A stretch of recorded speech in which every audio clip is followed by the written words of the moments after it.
குருவடிகளே சரணம். Hello friends and viewers, எல்லாருக்கும் வணக்கம். கடவுளை தேடி ஓடுறவங்களுக்கு பக்தர்கள் அப்படின்னும், கடவுளை தரிசனம் பண்ணினவங்களுக்கு சித்தர்கள் அப்படின்னும் பேருங்க. அப்படிப்பட்ட சித்தர்கள்ல முக்கியமான சித்தர்கள் 18 பேரு. அவங்க யாரெல்லாம் அப்படின்னா, நந்தி அகத்தியர், மூலர் புன்னாகீசர், நற்றவத்து புலத்தியரும், பூனை கண்ணர், நந்தி இடைக்காடரும், போகர் புலிக்கை ஈசர், கருவூரார் கொங்கணவர் காலாஞ்சி, சிந்தி அழுகண்ணர், அகப்பேயர் பாம்பாட்டி, தேரையரும் குதம்பையருள் சட்டை நாதர், செந்தமிழ் சீர், சித்தர் 11 பாதம், சிந்தையுண்ணி சிரத்தனியாய் சேர்த்தி வாழ்வாம். இந்த துதிப்பாடல்ல இருக்கிற 18 சித்தர்கள் தான் முக்கியமான அந்த 11 சித்தர்கள். இவங்கெல்லாம் நிறைய பாடல்கள் பாடி இருக்காங்க. எல்லாம் செய்யுள் நடையில இருக்கு. அதுல அழுகண்ணி சித்தர் அவருடைய பாடல்கள் 32 பாடல்கள் பாடி இருக்காரு. எல்லாமே 4 வரிகள் தான். பரம்பொருள கண்ணம்மா அப்படின்னு பாசத்தோட சொல்லி பாடி இருக்காரு. இந்த 32 பாடல்களுமே பாட்டு வடிவத்துல கேட்டிருக்கங்க.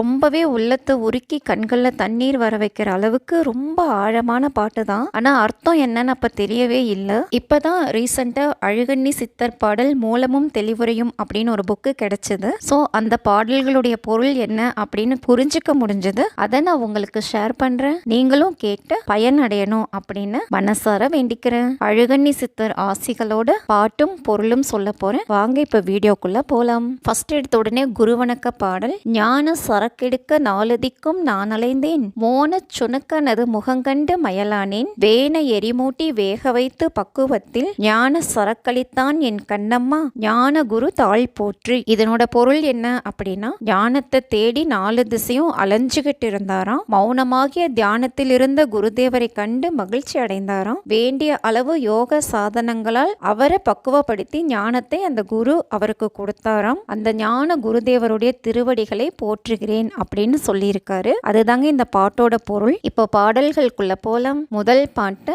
மூலப்பதியடியோ மூவிரண்டு வீடதிலே, கோலப்பதியடியோ குதர்க்கம் தெருநடுவே, சால பதிதனிலே தனலாய் வளர்ந்த கம்பம், மேல பதிதனிலே என் கண்ணம்மா விளையாட்டை பாரேனோ. இதனோட பொருள் அப்படின்னா, மூலமாக ஒரு நகரம் இல்ல ஒரு பட்டணம், அதுல 6 வீடுகள், அழகிய அந்த பட்டணத்து தெருக்களின் நடுவே குதர்க்கங்கள் அதாவது சிக்கல்கள் இருக்கு.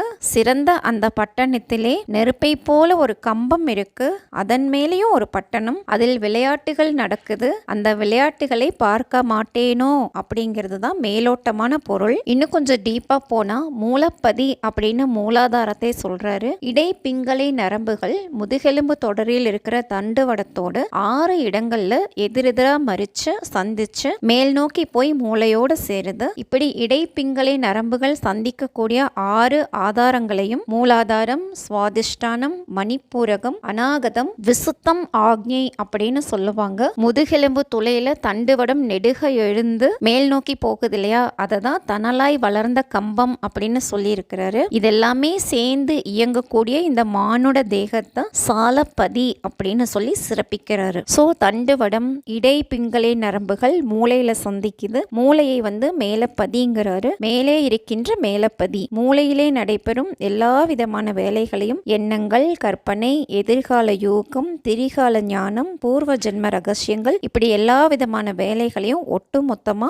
மேல பதிதனிலே விளையாட்டை பாரேனோ அப்படின்னு சொல்லி இருக்காரு. அதனால மனிதனுடைய மேலப்பதியாகிய மூளை சரியா இருந்தா அவனுடைய மனமும் சொல்லும் செயலும் தூய்மையாக இருக்கும். அப்படிப்பட்டவன் வணங்கத்தக்கவன் ஆவான் அப்படின்னு சொல்லி இருக்காரு. இதுதாங்க இந்த பாட்டோட பொருள். இரண்டாவது பாடல், அதனுடைய விளக்கம் சொல்ல போறேன். என்சான் உடம்படியோ 7 வாயிலடி, பஞ்சாயக்காரர் ஐவர் பட்டணமும் தானிரண்டு, அஞ்சாமல் பேசுகிறாய் ஆக்கினைக்கு தான் பயந்து, நெஞ்சாரமில்லாமல் என் கண்ணம்மா நிலை குலைந்து வாடுரண்டி. இது மன உறுதியை பத்தின பாட்டு. இந்த மானுட உடம்பு 8 ஜான் அளவுடையது. இதுல 9 வாசல்கள் இருக்கு. உடம்பிலே 5 பஞ்சாயத்துக்காரங்க இருக்காங்க. இந்த உடம்பு வாழ்வதற்கு ஏற்ப 2 பட்டணங்கள் இருக்கு. அறம் தவறியதற்கு உண்டான தண்டனைகள் இருக்கும் போது மனிதன் அறத்துக்கு புறம்பாக வாழக்கூடாது. இதையெல்லாம் நெஞ்சில எண்ணி மனம் தளர்ந்து நிலை குலைந்து வாடுறேன் அப்படின்னு மேலோட்டமா சொல்லி இருக்காரு. இன்னும் கொஞ்சம் டெப்தா பார்த்தா,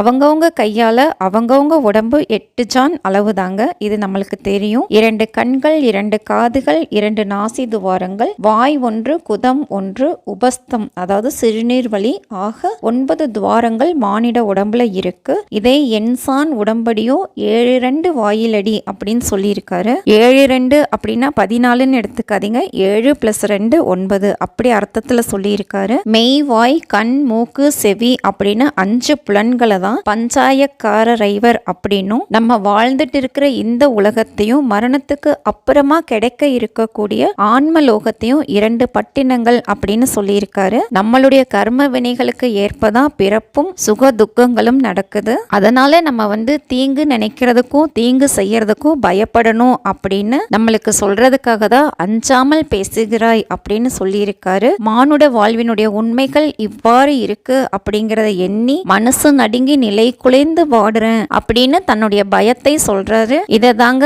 ஆக்கினைக்கு தான் பயந்து நெஞ்சாரம் இல்லாமல் நிலை குலைந்து வாடுறண்டி அப்படின்னு சொல்லியிருக்காரு. பாடல்கள் கேட்டுட்டு இருக்கோம். இந்த வீடியோல 3வது பாடலும் அதனுடைய பொருளும் சொல்ல போறேன். முத்து முகப்படியோ முச்சந்தி வீதியிலே 10ஆம் இதழ் பரப்பி பஞ்சனையில் தானிருந்து அத்தை அடக்கி நிலை ஆறுமில்லா வேளையிலே குத்து விளக்கேற்று என் கண்ணம்மா கோலமிட்டு பாரேனோ. இந்த பாட்டோட பொருள் என்ன அப்படின்னா, 3 வீதிகள் கூடுகின்ற முச்சந்தி, அங்கே முத்தாலான முகப்பு வீடு, 10 வகையான மலர்களை பரப்பி பஞ்சனையில் இருந்து மனதை அடக்கி ஆறுமில்லாத நிலையில் குத்து விளக்கை ஏற்றி மகிழ மாட்டேனா அப்படிங்கிறது மேலோட்டமான பொருளுங்க. இன்னும் கொஞ்சம் உள்வாங்கி சொல்லணும் அப்படின்னா, 10ஆம் இதழ் பரப்பி அப்படின்னு 2 கால்களில் இருக்கிற 10 விரல்களை சொல்றாரு. பஞ்சனையில் தானிருந்து அப்படிங்கிறது பத்மாசனத்துல உட்காரணும் அப்படிங்கிறது. 10 விரல்களும் மலர்கள் மாதிரி இருக்குமாறு பாதங்களை தொடைகள் மேல மலர பொருத்தி பத்மாசனத்துல இருக்கணும் அப்படிங்கிறது இதனோட விளக்கம். இடை, பிங்களை, சுஷும்னா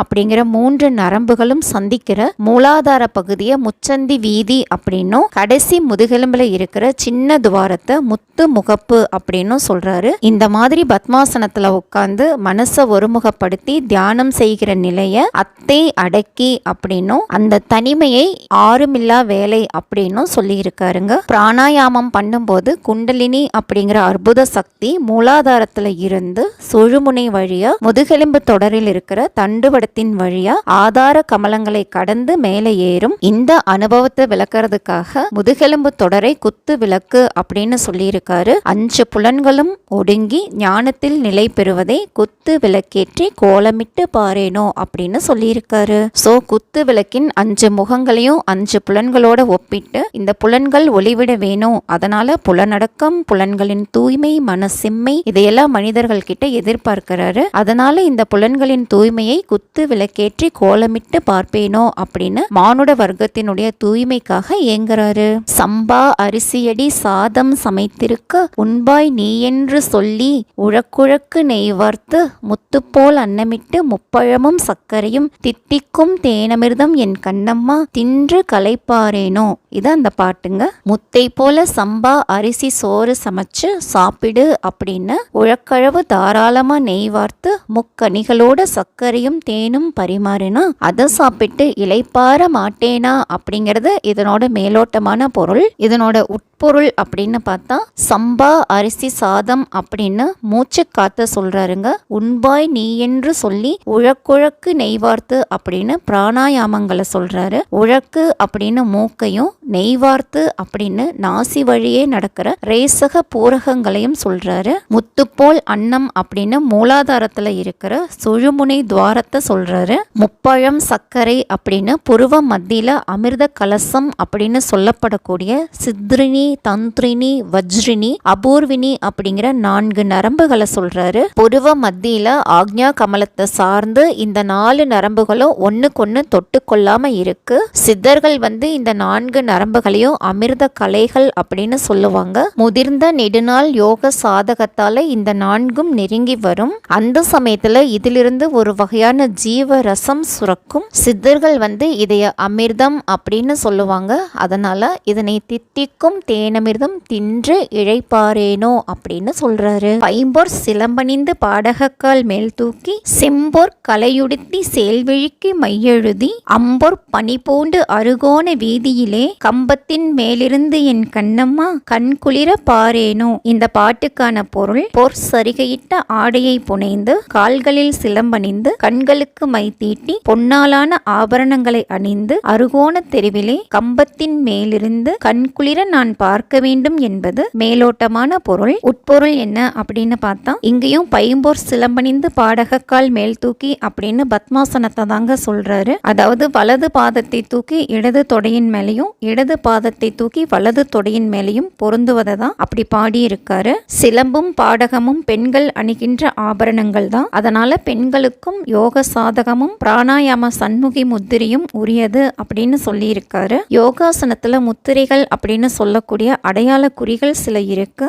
அதுல ஒண்ணுதான் சண்முகி முத்திரை அப்படிங்கிறது. ஷட் அப்படின்னா வடமொழியில 6 அப்படிங்கிற நம்பரை சொல்லும். ஷண்முகம் அப்படின்னா 6 முகம் அப்படின்னு பொருள். சண்முகி முத்திரை அப்படிங்கிறது முகத்தில் இருக்கிற 2 கண்கள், 2 காதுகள், 2 நாசி துளைகள், இந்த 6ஐயும் 2 கைகளால் மூடிக்கொண்டு பிராணாயாமம் செய்வது அப்படின்னு சொல்லியிருக்காரு. சண்முகி முத்திரை அப்படின்னா 2 கை கட்டை விரல்களும் 2 காது துளைகளை மூடிக்கொள்ளும், 2 ஆள்காட்டி விரல்களும் 2 கண் இமைகளை மூடிக்கொள்ளும், நடுவிரல்கள் 2ம் 2 நாசி துளைகளை மூடிக்கொள்ளும். ரேசக பூரக கும்பகங்களின் போது வேண்டிய நாசி துளைக்கு தகுந்தபடி விரல்களை தளர்த்தி கொள்ளலாம். மோதிர விரல்கள் 2ம் சுண்டு விரல்கள் 2ம் வாய் உதடுகளோடு பொருந்தி நிற்கும். இதுதான் சண்முக முத்திரை அப்படிங்கிறது. இந்த நிலையில பிராணாயாமம் செய்யறத தான் இந்த பாடல்ல சொல்லி இருக்காரு. மீதி அடையாளங்களை புரிஞ்சுக்கணும் அப்படிங்கிறாரு. அருகோண வீதி அப்படின்னு மூலாதாரம், சுவாதிஷ்டானம், மணிப்பூரகம், அநாகதம், விசுத்தம்,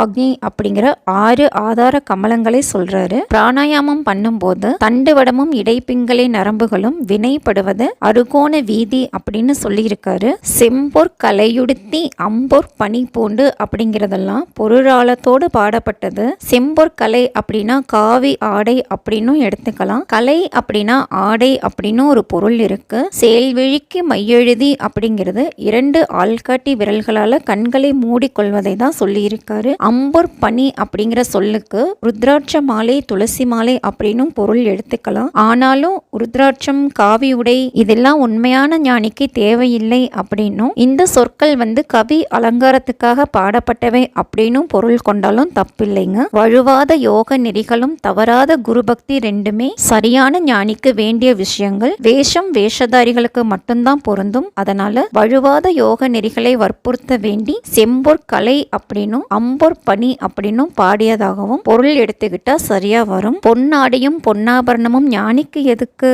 உண்மையாக அனுஷ்டானங்களில் சிரத்தை வைத்து ஆன்ம நிம்மதி, ஆன்ம விடுதலை ஆகியவற்றின் நிமித்தம் தவயோகம் முயல்பவன் அணிகின்ற கிழிந்த கந்தலாடை கூட பொன்னாடைதான். சண்முகி முத்திரையில கும்பகம் சென்ற காற்று எந்த வகையிலும் சிறிதும் வெளியேறாம தடுக்கும் முயற்சியில ஒரு சிலர் ஆசன வாயையும் அடைச்சிருவாங்களாம். அதுக்காகத்தான் யோகாசன முறைகள்ல வஜ்ர பத்ம பௌத்திரம் அப்படிங்கிற வஜ்ராசன கிளையாசனமும் பயன்படுத்தப்படுது. இதையெல்லாம் சரியான முறையில யோகம் பயிலக்கூடிய ஒரு யோகி தெரிஞ்சு வச்சிருக்கணும் அப்படின்னு சொல்லி இருக்காரு. விட்டா புறவியடி ஈராறு காலடியோ விட்டாலும் பாரமடி வீதியிலே தான் மறித்து கட்ட கயிறெடுத்து கால்நாளும் சேர்த்திருக்கி அட்டாள தேசமெல்லாம் என் கண்ணம்மா ஆண்டிருந்தால் ஆகாதோ. இதுதாங்க அந்த பாட்டு. இதனோட பொருள் அப்படின்னா, எட்டாத குதிரை ஒண்ணு, அதுக்கு 12 கால்கள் இருக்கு, அதை சும்மா விட்டாலும் சேதம் தான். வீதியில அதை மடக்கி கயிறை எடுத்து 4 கால்களையும் சேர்த்து இறுக்கமா கட்டி எட்டான திசையுள்ள தேசம் முழுதையும் ஆளக்கூடாதா அப்படின்னு சொல்றாரு. இது மேலோட்டமான பொருள். எட்டாத புறவிங்கிறாரு, ஈராறு கால் அப்படிங்கிறாரு, 3வது அடியில கால்னாலும் இறுக்கி கட்டி அப்படிங்கிறாரு. உண்மையில அந்த குதிரைக்கு எத்தனை கால்? 12 இல்ல 4? இன்னும் கொஞ்சம் டீப்பா பார்க்கலாமா? பண்டைய காலத்துல நம்ம ஞானிகள் மானுட சுவாசங்களுடைய நுட்பங்களை எல்லா விதத்திலும் மிக துல்லியமா அறிஞ்சிருந்தாங்க. நமக்கு 8 அங்குல அளவுக்கு சுவாசம் உள்ள போகும், 12 அங்குல சுவாசம் வெளியே வரும். நஷ்டம் 4 அங்குலம் இருக்கு. இப்படி ஒவ்வொரு சுவாசத்திலும் 4 அங்குலம் நஷ்டப்பட்டுக்கிட்டே தான் இருக்கும். எவ்வளவுக்கு எவ்வளவு சுவாசங்களை அதிகமா செலவழிச்சு 4 அங்குலம் 4 அங்குலமா நஷ்டப்படுறோமோ அவ்வளவுக்கு அவ்வளவு நம்முடைய ஆயுள் இழக்கும் அப்படின்னு சொல்லியிருக்காரு. இந்த மானுட சுவாசத்தை தான் எட்டா புறவி அப்படின்னு சொல்லியிருக்காரு. வெளியில போற சுவாசத்தை, அதாவது அந்த 12 அங்குல அளவு, ஈராறு காலடியோ அப்படின்னு சொல்லியிருக்காரு. இதை அப்படியே விட்டா நஷ்டம் அப்படின்னு தெரிஞ்சுக்கிறதுக்காக தான் விட்டாலும் பாரமடி அப்படிங்கிறாரு. சுவாச பாதையை வீதி அப்படின்னும் பிராணாயாமம் செய்யற போது உள்ளே இழுத்த மூச்சு காற்ற அடக்கி கும்பகம் செய்வது முறை. இதை புரிஞ்சுக்கணும் அப்படின்னு கட்ட கயிறெடுத்து கால்நாளும் சேர்த்திருக்கி அப்படின்னு பாடியிருக்காரு. அப்படி பண்ணும்போது நஷ்டமாகக்கூடிய நாளங்குல சுவாசம் சரி கட்டப்படும் அப்படிங்கிறாரு. யோக நெறி அப்படிங்கிற ராஜயோகத்துல இயமம், நியமம், ஆசனம், பிராணாயாமம், பிரத்யாகாரம், தாரணை, தியானம், சமாதி அப்படிங்கிற 8 படிகள் இருக்கு. இதை அட்டாங்க யோகம் அப்படின்னு சொல்லுவாங்க. அட்டாங்க யோகத்தை அபியாசம் செய்யக்கூடாதா அப்படின்னு பொருள் விளங்குற மாதிரி அட்டாள தேசமெல்லாம் ஆண்டிருந்தால் ஆகாதா அப்படின்னு பாடியிருக்காரு. கொல்லன் உலை போல கொதிக்குதடி என் வயிறு, நில்லென்று சொல்லி நிலைநிறுத்த கூடுதில்லை, நில்லென்று சொல்லி நிலைநிறுத்த வல்லார்க்கு கொல்லவென்று வந்த நமன் என் கண்ணம்மா குடியோடி போகானோ. இதுதாங்க அந்த பாடல். அதனுடைய பொருள் என்ன அப்படின்னா, கொல்லன் உலைக்களத்துல நெருப்பு தகிப்பதை போல அவருடைய வயிறும் தகிக்குதான். இந்த தகிப்பை நிறுத்த முடியலையா, அவ்வாறு அதை நிறுத்த முடிஞ்சவங்களுக்கு கொல்வதற்காக வந்த யமன் பயந்து ஓடி போக மாட்டானா அப்படிங்கிறது மேலோட்டமான பொருள். இன்னும் கொஞ்சம் டீப்பா பார்த்தா, சண்முகி முத்திரையில கும்பகம் செய்யறப்போ நுரையீரலுக்குள் அடங்கின காற்று எந்த வகையிலும் கொஞ்சமும் வெளியே கசியாதபடி அடங்கி நிற்கும், ரத்தம் சூடாகும், ரத்த ஓட்டம் சீராக இருக்கும், மூலாதாரத்தில் மூலக்கனல் ஓங்கும். இந்த அனுபவத்தை வயிறு கொதிப்பதாக மாற்றி பாடியிருக்காரு. சண்முகி முத்திரையில பிராணாயாமம் செய்யும் சாதகன் மேலும் மேலும் தொடர்ந்து பிராணாயாமங்களை செஞ்சுட்டே இருப்பாரு. அதனால குண்டலினி சக்தி சீறி எழும். இப்படி சீறி எழுந்த குண்டலினி சுழுமுனை வழியா பிரவேசித்து மேலே எழும். ஒவ்வொரு ஆதார தானங்களாக கடந்து குண்டலினி தண்டுவடத்தோடு கலந்து மேலே ஏறிக்கொண்டு இருக்கும். அப்போ குண்டலினியை வேண்டியபடி வேண்டிய ஆதார கமலத்துல நிறுத்தி பழகணும். இந்த அனுபவத்தை நில்லென்று சொல்லி நிலைநிறுத்த கூடுதில்லை அப்படின்னு சொல்லியிருக்காரு. அப்படி நிறுத்துகின்ற தேர்ச்சி சிறந்த யோகிக்கு கைவரும். நெடுநாள் பழகிய அப்பியாச பலமும் குருவின் வழிகாட்டுதலும் அவரது அருளும் இதற்கு கண்டிப்பா வேணும். பிராணாயாம சாதகத்துல இந்த அனுபவம் சித்தியாகிறதுக்கு வைராகியத்தோடு கூடிய நீண்ட நாள் அப்பியாசம் வேணும். இதெல்லாம் ஒரு பூரண யோகி அடைய வேண்டிய அற்புதங்கள். இதனால மரணத்தை வென்றுவிட முடியும் அப்படின்னு புரிஞ்சுக்கிறதுக்காக தான் நில்லென்று சொல்லி நிலைநிறுத்த வல்லார்க்கு கொல்லவென்று வந்த யமன் குடியோடி போகானோ அப்படின்னு பாடியிருக்காரு. யமன் தனது குடியிருப்பை விட்டே ஓடி போயிடுவான் அப்படின்னு சொல்லியிருக்காரு. சடலமடி உப்பிருந்த பாண்டமடி மாத்தி பிறக்க மருந்தனுக்கு கிட்டதில்லை, மாத்தி பிறக்க மருந்தனுக்கு கிட்டுமென்றால் ஊத்தை சடலம் விட்டு என் கண்ணம்மா உன் பாதம் சேரேனோ. இது அந்த 8வது பாடல். இதற்கான விளக்கம் என்ன அப்படின்னா, ஊத்தை அப்படின்னா அழுக்குன்னு அர்த்தங்க. இந்த உடம்பு உலால் நாரக்கூடிய அழுக்கு உடம்பு, உப்பிட்ட உணவையே உண்ணுகின்ற உப்பு தேகம். இதை மாற்றிக்கொள்ள எனக்கு வழி தெரியவில்லை. அப்படி மாற்றிக்கொள்ள வழி தெரியுமானால் இந்த ஊத்தை உடம்பை மீண்டும் எடுக்காமல் முக்தி அடைந்து விடுவேன் அப்படின்னு சொல்லியிருக்காரு. அதாவது இந்த உடம்ப ஊத்தை உடம்பு அப்படின்னும் உப்பிருந்த பாண்டம் அப்படின்னும் சொல்றாரு. யோக சாதகங்களால உடம்பு, உயிர், மனம் இதையெல்லாம் வளப்படுத்தி கொண்டு ஆன்ம முன்னேற்றம் பெறலாம். ஆனா அந்த யோக நெறிகளை அறியாத நிலையில் மாத்தி பிறக்க மருந்தனுக்கு கிட்டுதில்லை அப்படின்னு கவலைப்படுறாரு. மானிட உடம்பையும் உயிரையும் மேம்படுத்தக்கூடிய வழி யோக நெறி ஒண்ணுதான் அப்படின்னு இதன் மூலமா நம்மளுக்கு சொல்றாரு.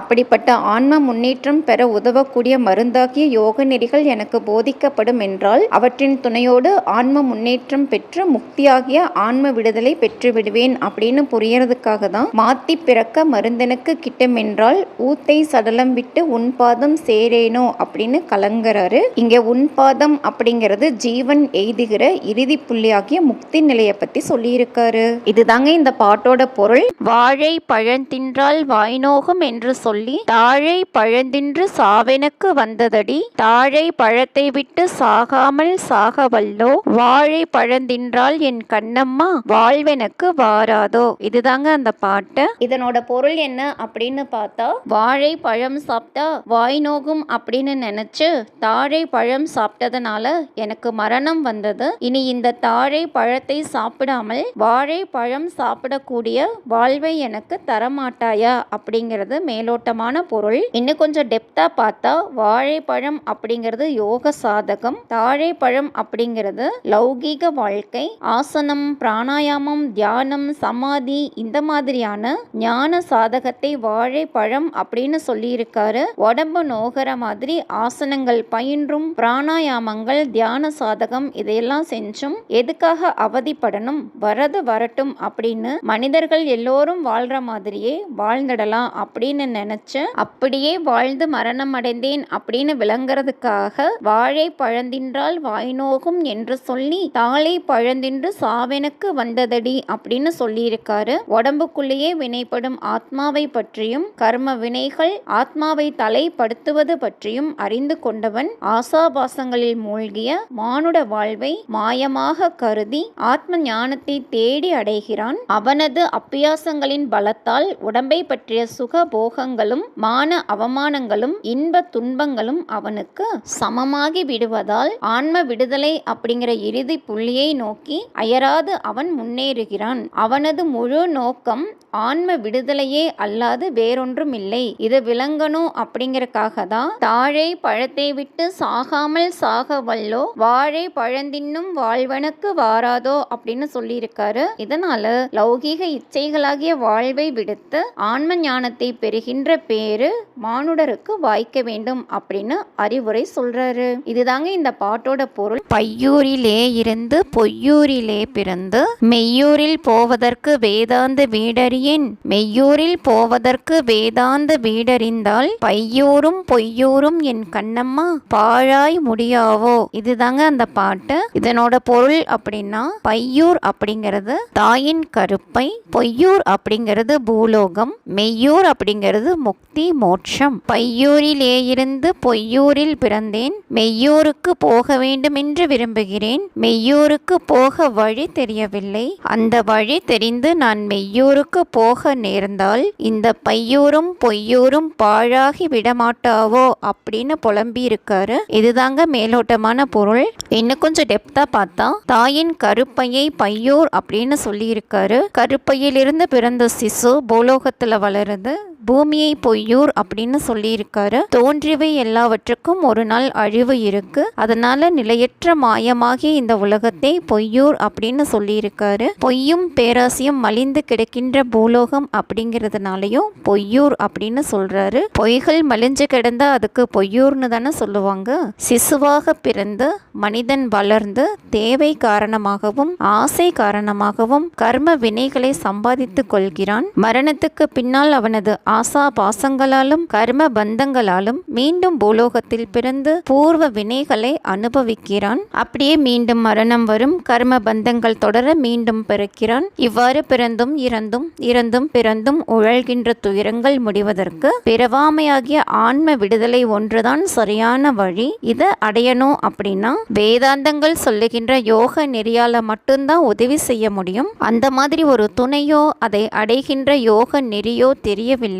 அந்த நெறி தெரியாததால் மெய்யூராகிய முக்தி நிலையை எய்துவதற்கு வேதாந்த வீடறியேன் அப்படின்னு சொல்லியிருக்காரு. இதனால யோக நெறி மனிதனை பிறவாத முக்தியில் சேர்க்கிறது அப்படிங்கிறது தெரிஞ்சுக்கிறோம். இந்த மாதிரி ஆன்ம விடுதலை பெற்றவன் மீண்டும் பிறவி எடுப்பதில்லை, பிறப்பில்லாத போது அவனுக்கு இறப்பும் இல்லை. ஆகவே தாயின் கருப்பை ஆகிய பையூரும் பிறந்து வாழ்வதாகிய பொய் மலிந்த பொய்யூரும் இல்லை அப்படின்னு சொல்லியிருக்காரு. அதனால யோக நெறியாகிய வேதாந்த நெறி தெரிந்தால் பிறப்பு வாழ்வு இறப்பு இந்த துயரங்கள் முடிந்து போகுமே அப்படின்னு சொல்லி இது புரியணும் அப்படிங்கிறதுக்காக மெய்யூரில் போவதற்கு வேதாந்த வீடறிந்தால் பையூரும் பொய்யூரும் பாழாய் முடியாவோ அப்படின்னு சொல்லியிருக்காரு. இதுதாங்க இந்த பாட்டோட பொருள். மாமன் மகளோனி மச்சினியோ நானறியேன், காமன் கணையனுக்கு கனலாக வேகுதடி, மாமன் மகளாகி மச்சினியும் நீயானால் காமன் கணைகளெல்லாம் என் கண்ணம்மா கண்விழி விழிக்க வேகாவோ. இதுதாங்க அந்த பாடல். இதற்கான பொருள் அப்படின்னா, நீ எனக்கு மாமன் மகளோ என் முறை பெண்ணோ எனக்கு தெரியாது, ஆசையின் கணைகள் என்னை நெருப்பாக எரிக்கின்றன, மாமன் மகளாகவோ முறை பெண்ணாகவோ நீயானால் ஆசைகளெல்லாம் கண்ணால் பார்த்தவுடனே எரிந்து போக மாட்டாவா அப்படிங்கிறது மேலோட்டமான பொருள். இன்னும் கொஞ்சம் விளக்கமா பார்த்தா, யோக சாதகம் அப்படிங்கிறது அவருக்கு ஈஸியா அடையக்கூடிய ஒரு எளிய ஆசை கலையாகவே தோன்றியிருக்கு.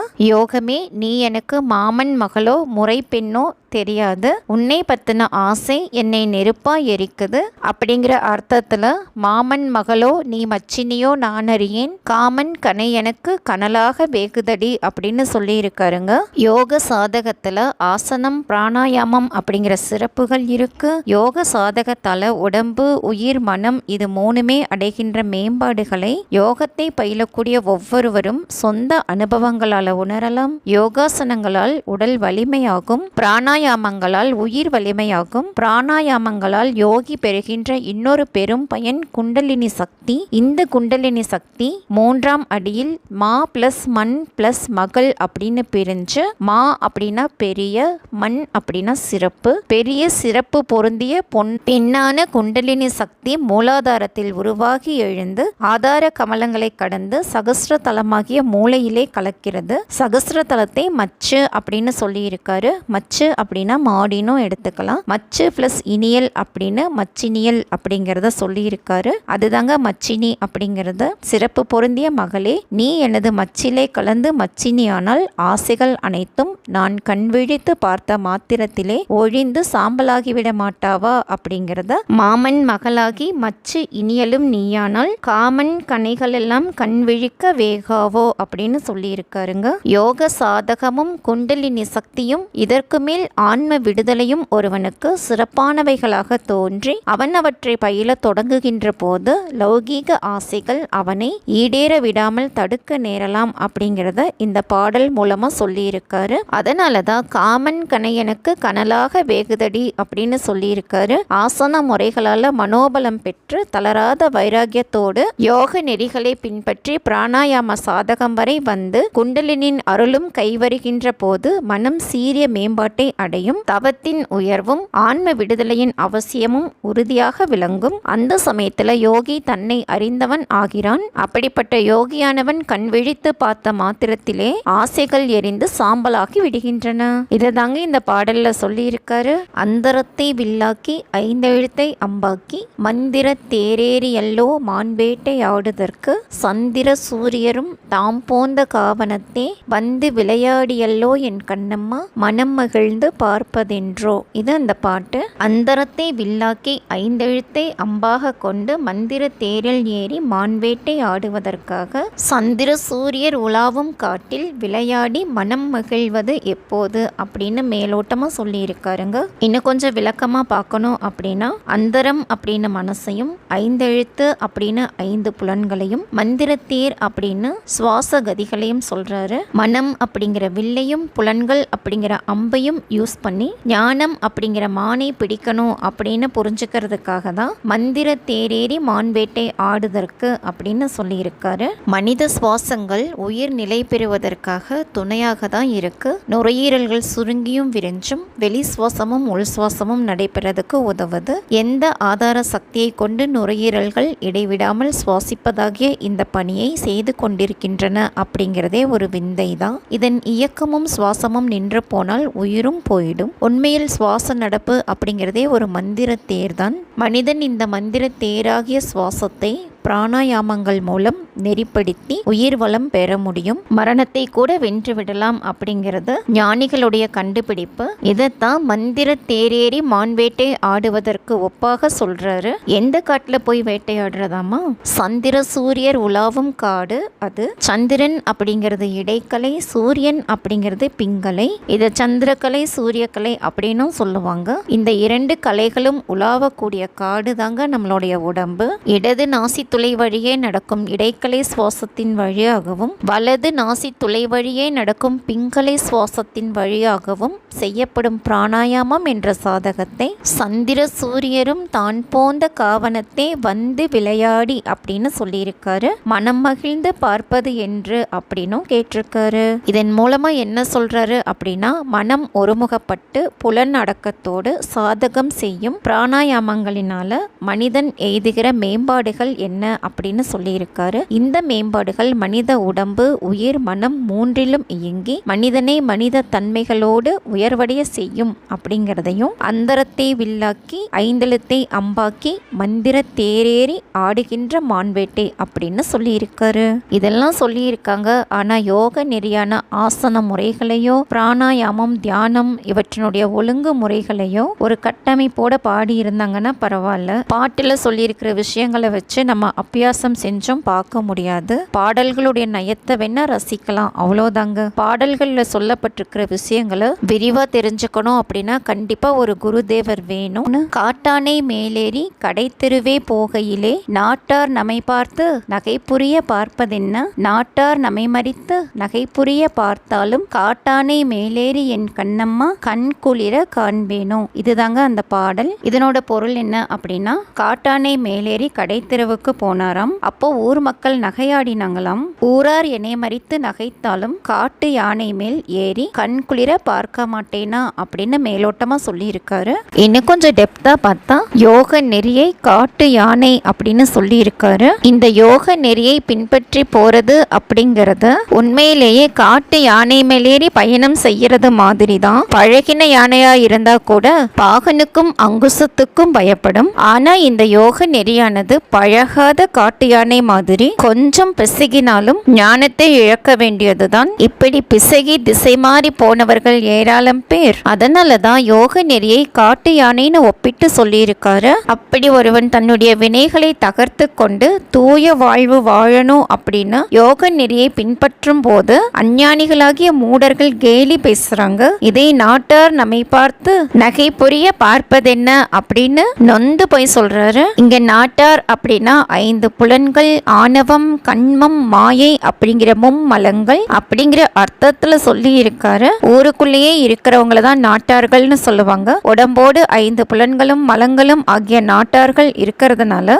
இவங்கெல்லாம் யோக நெறியில சென்று தூய்மை நெறி பெறுமாறு உன்னை விட்டு விடுவோமா அப்படின்னு கேலி செய்யறதா சொல்லி இருக்காரு. புலன்கள் மூவகை ஆசைகள் வழியா மனித மனத்தை இழுக்கும். ஆணவம், கண்மம், மாயை அப்படிங்கிற மலங்கள் மனதில் தலையெடுத்து யோக நெறி வழியே தொடர்ந்து செல்ல விடாமல் மனிதனை அலைக்கழித்து தோல்வியடைய செய்யும் முயற்சியில் சிரிக்கின்றன. மனம் தடுமாறுகிறது. ஆகவே நாட்டார் நம்மை பார்த்து நகை புரிய பார்ப்பதென்ன அப்படிங்கிறாரு. அப்படியே அவங்க நம்மளை தடுத்து கேலி பேசினாலும் காட்டானை போன்ற கம்பீரமான யோக நெறியில் வழுவாது சென்று அதன் உன்னதங்களை அனுபவிக்க மாட்டேனா அப்படின்னு ஏங்குறாரு. இந்த ஏக்கத்தை தான் நாட்டார் நம்மை மறித்து நகை புரிய பார்த்தாலும் காட்டானை மேலேறி கண்குளிர காண்பேனோ அப்படின்னு சொல்லியிருக்காரு. உச்சிக்கு கீழடியோ ஊசி முனை வாசலுக்குள் மச்சுக்கு மேலேறி வானமுதம் தான் எடுத்து கச்சை வடம் புரிய காயலூர் பாதையிலே வச்சு மறந்தல்லோ என் கண்ணம்மா வகை மோசம் போனேண்டி. இதுதாங்க அந்த பாடல். உச்சிக்கு கீழே ஊசி முனை வாசல் வழியாக மேல் தளத்துக்கு ஏறி வானமுதம் உண்டு இடுப்பு கயிற்றை காயலூர் போகும் பாதையிலே வைத்து மறந்து விட்டு வகை மோசம் போனேன் அப்படின்னு மேலோட்டமா சொல்றாரு. இன்னும் கொஞ்சம் டெப்தா பார்த்தா மனித உடம்பு 96 தத்துவங்களால் ஆனது. இந்த 96 தத்துவங்களும் முதுகெலும்பு தொடரில் உள்ள தண்டுவடம், அதாவது சுஷும்னா நாடி, இடை பிங்களை நரம்புகள் இவற்றால் முதுகெலும்பில் இயங்கும் 6 ஆதார தானங்கள் ஆகியவற்றோடு இணைந்து மூளையில் சங்கமிக்கின்றன. இவை எல்லாமும் 72,000 நரம்புகளோடு பொருந்தி செயல்படுகின்றன. மூளையை உச்சி அப்படின்னு சொல்லியிருக்காரு. மனித முதுகெலும்பு 33 துண்டு எலும்புகளால் ஆனது. இந்த முதுகெலும்பு தொடரின் அடிப்பகுதி இடுப்பின் அடிபாகத்தில் இருக்கு. முதுகெலும்பின் அடித்தொடக்கமான முதல் எலும்பு கொஞ்சம் வளைஞ்சு அதுல ஒரு சின்ன துவாரம் இருக்கும். இதை சுழிமுனை அப்படின்னு சித்தர்கள் சொல்லுவாங்க. இந்த துவாரத்தை தான் ஊசி முனை வாசல் அப்படின்னு ஆசிரியர் சொல்லி இருக்காரு. இந்த பகுதியில தான் இடைப்பிங்களை நரம்புகள் இணைந்து மூலாதாரம் அப்படிங்கிற முதல் ஆதாரத்தை தோற்றுவிக்க இருக்கின்றன. இங்கதான் குண்டலினி அப்படிங்கிற அற்புத சக்தி உறங்கி கிடக்கும். பிராணாயாமங்களால இந்த சக்தி தூண்டப்பட்டு சுழுமுனை துவாரத்தின் வழியா முதுகெலும்புக்குள்ள புகுந்து ஆதார கமலங்களை தாண்டி புருவ மத்தியான ஆக்ஞா கமலத்தில் நிற்கின்ற போது அங்கே இருக்கும் அமிர்த கலை நரம்புகளை தூண்டி ஒரு வகையான ஜீவரசத்தை சுரக்கும். இப்படி குண்டலினி சக்தி மேலே ஏறுவதை மச்சுக்கு மேலேறி அப்படின்னும் அமிர்த கலை நரம்புகளில் சுரக்கும் ஜீவரசத்தை வானமுதம் தானெடுத்து அப்படின்னும் பாடியிருக்காரு. இப்படி ஒரு நிலைமையில யோகிக்கு அதீதமான மௌனம் வரும். அவருடைய புலன்கள் செயல் மறக்கும், உடம்பும் தன்னை மறக்கும், மனம் எண்ணங்களை துறந்து நிலை பெறும். இப்படி குண்டலினி ஏறு வந்த தண்டுவடத்தை காயலூர் பாதை அப்படின்னு சொல்றாரு. காயம் அப்படிங்கிறது மனித உடம்பு தான், அதை காயல் அப்படின்னு சொல்லி இருக்காரு. இந்த காயத்துக்கு தலைநகரம் மூளைதான், மூளைக்கு பாதை தண்டுவடம் தான், அதனால இதை காயலூர் பாதை அப்படின்னு சொல்லி இருக்காரு. கச்சை வடம் அப்படிங்கிறது இடுப்புல கட்டக்கூடிய கயிறு, இதை கச்சை வடம்புரி அப்படின்னு சொல்லி இருக்காரு. இதனால மூலாதாரத்தையும் இடை பிங்களைகளால் பிராணாயாமங்கள் செயல்படுறதையும் சொல்லி இருக்காரு. குண்டலினி சக்தி அமிர்த கலை நரம்புகள்ல வினைப்பட்டதால யோகி பெற்றுக்கொண்ட மௌன நிலையில் மனமும் புலன்களும் மறதி வயப்பட்டு யோகி தன்னை மறந்த பேரின்ப நிலையில் திளைக்கிறான். இந்த கருத்து விளங்கணும் அப்படிங்கிறதுக்காக தான் காயலூர் பாதையிலே வைத்து மறந்து வகை மோசம் போனேன் அப்படின்னு தாழ்வா சொல்ற மாதிரி சொல்லி அதனுடைய பெருமையை சொல்றாரு. இதுதாங்க இந்த பாட்டோட பொருள். மூக்கால் அரும்பெடுத்து மூவிரண்டாய் தான் அடுக்கி நாக்கால் வலைபரப்பி நார்சதுர வீடு கட்டி நாக்கால் வலைபரப்பி நார்சதுர வீட்டினுள்ளே மூக்காலை காணாமல் என் கண்ணம்மா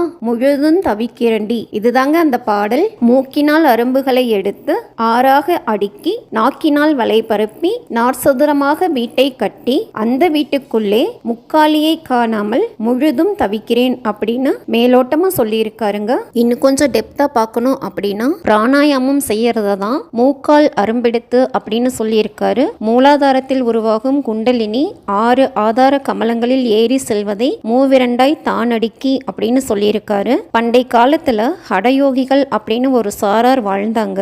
நெடுங்காலம் இந்த உடம்பை வலிமையோடும் இளமையோடும் வைத்திருப்பது அவங்களுடைய தலையாய நோக்கமா இருந்துச்சு. நெடுங்காலம் அப்படின்னா சில 1000 ஆண்டுகளுக்கும் முன்னாடிங்க. ஹடம் அப்படிங்கிற சொல்லுக்கு பிடிவாதம் அப்படின்னு பொருள். இந்த பையன் அடங்காம அடம் பண்றான் அப்படின்னு மக்கள் சொல்றத கவனிச்சிருப்போம். இந்த ஹட யோகிகள் ஒரு வகை மூச்சு பந்தனத்தை அனுசரிச்சு வந்தாங்க. அண்ணாக்கு யோகம் அப்படின்னும் அதுக்கு பேர் இருக்கு. அதை பத்தி கொஞ்சம் லைட்டா சொல்லி இருக்காரு, நம்மளும் தெரிஞ்சுக்கலாம். நம்ம வாயோட உள்பகுதியில தொண்டை பகுதியில உண்ணாக்கு அப்படின்னு ஒரு சின்ன உறுப்பு தொங்கிட்டு இருக்கும். உள் பிளஸ் நாக்கு உண்ணாக்கு அப்படின்னு எடுத்துக்கோங்க. இந்த உண்ணாக்குக்கு பின்னாடி ஒரு சுண்டு விரல் நுனி அளவுக்கு சின்ன துவாரம் மேல் நோக்கி போகும். நம்ம சாப்பிடும்போது சில சமயங்கள்ல புறையேறிடுச்சுன்னா தண்ணீர், சாப்பாட்டு பருக்கை இதெல்லாமே இதன் வழியா மேல போயிடும். தண்ணீர் குடிக்கும் போதும் கொஞ்சம் குனிந்தபடி தண்ணி குடிச்சோம்னா தண்ணீர் இந்த உண்ணாக்கு மேல்புறை வழியா மூக்கு வழியா வந்துடும். இதுக்கு காரணம் உண்ணாக்கு புறையும் நாசியும் ஒரே இடத்தில் கலந்து ரெண்டும் ஒன்னா இணையுதுங்க. ஜல நேர்த்தி அப்படின்னு ஒரு பயிற்சி இருக்கு. ஒரு வாயகன்ற பாத்திரத்துல தண்ணீரை எடுத்துக்கிட்டு அல்லது கிணறு, குளம், ஆறு இந்த மாதிரி நீர் பரப்புல முகத்தை கொஞ்சம் கவிழ்த்து ஒரு நாசி துளியை விரலால் மூடிட்டு இன்னொரு நாசி துளை வழியா தண்ணீரை மூக்கால் உள்ளே உறிஞ்சிருதுங்க. தண்ணீர் வந்து நாசி துளை வழியா மேலேறி அண்ணாக்கு துளை வழியா வாய்க்குள்ளேயே வந்துடும். வாயில் வந்த நீரை துப்பிடுவாங்க. இப்படி இன்னொரு நாசி துளை வழியா முன் போலவே தண்ணீரை உறிஞ்சி வாய் வழியா துப்பிடுவாங்க. இதுக்கு தாங்க ஜல நேர்த்தின்னு பேரு. இப்போதைக்கு இந்த சின்ன விளக்கம் மட்டும் போதும் அப்படின்னு சொல்லி இருக்காரு. இப்படி மூக்கால் உறிஞ்சின தண்ணீர் வாய் வழியே வருவதற்கும் உண்ணும் போது புரைக்கு ஏறுவதற்கும் காரணம் மூக்கின் மேல் பகுதியும் உண்ணாக்கு மேற்புறையும் ஒன்றாக இணையறதுதான். இந்த இடம் ஏறத்தாழ புருவ மத்தியில சேரும். அதிகம் சேதமாகாத மண்டையோட்டில் ஒரு காது வழியே ஒரு நீண்ட குச்சியை உள்ளே செலுத்தினால் அந்த குச்சி உண்ணாக்கு மேற்புறையை ஊடுருவி மறுகாது வழியே வெளியே வரும். ஓகே, இது வரைக்கும் போதும். இனி ஹடயோகிகள் செய்யக்கூடிய சுவாச பந்தனத்துக்கு போலாம். நெஞ்சு நிறைய காற்றை கும்பகம் செய்யணும். உள்ளே இழுத்த காற்றை வெளியில விடாம நாக்கை வாய்க்குள்ளாக சுருட்டி மடக்கி உண்ணாக்கு மேல்புறையில் நுனிநாக்கை நுழைத்து அடைக்கணும். வாய் மூடி இருப்பதாலும் மூக்கின் அடிப்பகுதி துவாரமும் நாக்கால் அடைக்கப்பட்டு விட்டதாலும் உள்ளே கும்பகம் செய்யப்பட்ட காற்று வாய் வழியாகவோ மூக்கு வழியாகவோ வெளியே வராது. இப்படியே நெடுநேரம் இருந்து பழக வேண்டும். காலப்போக்கில் சுவாசிக்க வேண்டிய அவசியமே இருக்காது அப்படிங்கிறது அவங்களுடைய கொள்கை. இந்த சுவாச பந்தனம் ஹடயோகிகளுடைய மிகச்சிறந்த சாதனைங்க. இதைத்தான் நாக்கால் வலைபரப்பி நாற்சதுர வீடு கட்டி அப்படின்னு அழகனி சித்தர் பாடியிருக்காரு. இந்த பந்தன நிலையில் மனம் சூன்யத்தில் லயிப்பதாக சொல்லப்படுதுங்க. இப்படி மறந்திருக்கும் போது இடை பிங்களை சுஷும்னாவின் இயக்கங்கள் ஸ்தம்பிக்கும், மனம் உணர்வற்று போகும். இது விளங்குறக்கு தான் மூக்காலை காணாமல் முழுதும் தவிக்கிறேண்டி அப்படின்னு பாடியிருக்காரு. இங்க முக்கால் அப்படிங்கிறது செய்யுள் எதிகை நலத்துக்காக மூக்கால் அப்படின்னு பாடியிருக்காரு. மற்றபடி பாட்டும் பொருளும் வேற லெவல்ல இருக்குல்லங்க. காம வினை தொலைக்க கருத்தெனக்கு வந்ததடி, பாம வழி தொலைக்க பாதையொன்று கிட்டுதில்லை, பாம வழி தொலைக்க பாதையொன்று கிட்டுமென்றால் காம மலர் மூன்றும் என் கண்ணம்மா கண்ணெதிரே வேகாவோ. இதுதாங்க அந்த பாடல். பாம வழி அப்படின்னா பரவிய துன்பம் அப்படின்னு அர்த்தம். ஆசைகளால் வரும் வினைகளை தொலைக்கும் எண்ணம் வந்துவிட்டது. ஆசைகளால் பரவிய துயரங்களை தொலைக்க வழி தெரியவில்லை. அப்படி வழி தெரியுமானால் மூவகை ஆசைகளும் வெந்து அழிந்து போகாவா அப்படின்னு சொல்லியிருக்காரு. பிறந்தது வளர்ந்து ஆசைக்கு அடிமையாகி அதனால் கர்ம பந்தங்களை சுமந்தது, புலன்கள் செய்யும் துயரம், இதையெல்லாம் ஆராய்ந்து பார்க்கும்போது ஆசையே எல்லா வினைகளுக்கும் வித்தாகி இருப்பது நல்லா தெரியுது. அதனால ஆசைகளை தொலைத்து பற்றில்லாமல் வாழ வேண்டும் அப்படின்னு முடிவுக்கு வராரு. காமம் அப்படிங்கிற சொல்லுக்கு ஆசை அப்படின்னு அர்த்தம். மனித மனதுக்குள் மூண்டு எழுகின்ற ஆசை பேராசையாகின்ற போது அது எந்த பாவத்திற்கும் அஞ்சாமல் மனிதனை கீழ்மையிலே இறங்க வைத்து வீழ்த்தி விடுகிறது. இந்த ஆசையை மண்ணாசை, பெண்ணாசை, பொன்னாசை அப்படின்னு 3 வகையா சான்றோர் பிரிச்சு இந்த ஆசைகளை தொலைக்க வேண்டும் அப்படிங்கிற எண்ணம் தனக்கு வந்துவிட்டது அப்படின்னு விளங்குறதுக்காக காம வினை தொலைக்க கருத்தெனக்கு வந்ததடி அப்படின்னு சொல்லியிருக்காரு. ஆனா அதற்கு வழிதான் தெரியவில்லை. வழி மட்டும் தெரிந்துவிட்டால் இந்த மூவகை ஆசைகளும் என் கண் எதிரிலேயே வெந்து அழிந்து போகுமே அப்படின்னு ஏங்குறாரு. இதற்காக தான் பாம வழி தொலைக்க பாதையொன்று கிட்டுமென்றால் காம மலர் மூன்றும் கண்ணெதிரே வேகாவோ அப்படின்னு சொல்லியிருக்காரு. என்ன ஃப்ரெண்ட்ஸ், பாட்டோட பொருள் ஈஸியா புரிஞ்சிருக்கும்னு நினைக்கிறேன். தங்காயம் தோன்றாமல் சானகல கொள்ளை கட்டி வெங்காய நாற்றுவிட்டு வெகுநாளாய் காத்திருந்தேன், வெங்காயம் தின்னாமல் மேற்றோலை தின்றல்லோ, தங்காயம் விளங்காமல் என் கண்ணம்மா சாகாமல் சாகுரண்டி. இதுதாங்க அந்த பாடல். தங்காயத்தை காணாமல் சானகல பாத்தியை கட்டி அதிலே வெங்காய நாற்று விட்டு வெகுநாளா காத்திருந்தாராம். வெங்காயம் தின்னாமல் மேல் தோலை தின்றேன், தன்காயம் எனக்கு விளங்கவில்லை, சாகாமல் செத்து கொண்டிருக்கிறேன் அப்படின்னு மேலோட்டமா சொல்லியிருக்காரு. இதனோட உட்பொருள் என்ன அப்படின்னா, தங்காயம் அப்படிங்கிறது தன்னுடைய உடம்பு, தன் பிளஸ் காயம், தங்காயம். உடம்பையும் உணர்வையும் மறந்து வெகுநாளாக ஆத்ம தியானத்தில் இருந்தேன் அப்படிங்கிறது தங்காயம் தோன்றாமல் சானகல கொள்ளை கட்டி வெங்காய நாத்து விட்டு வெகுநாளாய் காத்திருந்தேன் அப்படின்னு சொல்லியிருக்காரு. இதுல சானகல கொள்ளை அப்படிங்கிறது மனம், மனதை கட்டி நிறுத்தி அப்படிங்கிறத தான் சானகல கொள்ளை கட்டி அப்படின்னு சொல்லியிருக்காரு. அதுக்கப்புறம் தியான சாதகம் கை வந்துச்சு.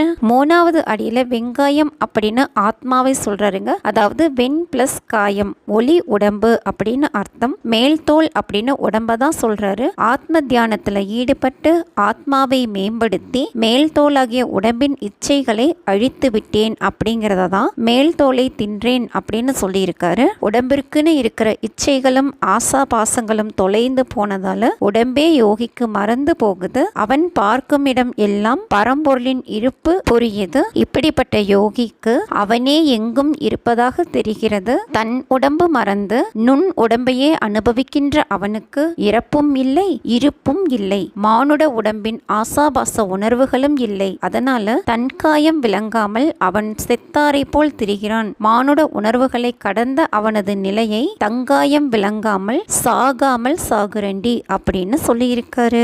நுண் உடம்பினுடைய அனுபவம் வரும்போது தாங்க பார்க்கும் இடமெல்லாம் பரிபூரணமா தோன்றும். சித்தர்களுடைய நோக்கம் பவித்திரமானது. இந்த பவித்திரத்தை படித்தறிய முடியாது, பயின்று அறிய வேண்டும். பற்றற்ற நீரதிலே பாசி படர்ந்தது போல் உற்றுற்று பார்த்தாலும் உண்மயக்கம் தீரவில்லை, உற்றுற்று பார்த்து உண்மயக்கம் தீர்ந்தக்கால் பற்றற்ற நீராகி என் கண்ணம்மா பாசியது மாறாதோ. இதுதாங்க அந்த பாடல். தெளிவான நீர்ப்பரப்பின் மேல் பாசி படர்ந்துள்ளது போல் உற்று பார்த்தாலும் உண்மயக்கம் தீரவில்லை, உற்றுற்று பார்த்து உண்மயக்கம் தீர்ந்த போது நீர்ப்பரப்பின் பாசி மாறாதா அப்படின்னு மேலோட்டமா சொல்லியிருக்காருங்க. மழை நீர் மண்ணில் விழற வரைக்கும் நிறமற்ற தெளிவாக தான் இருக்கும்.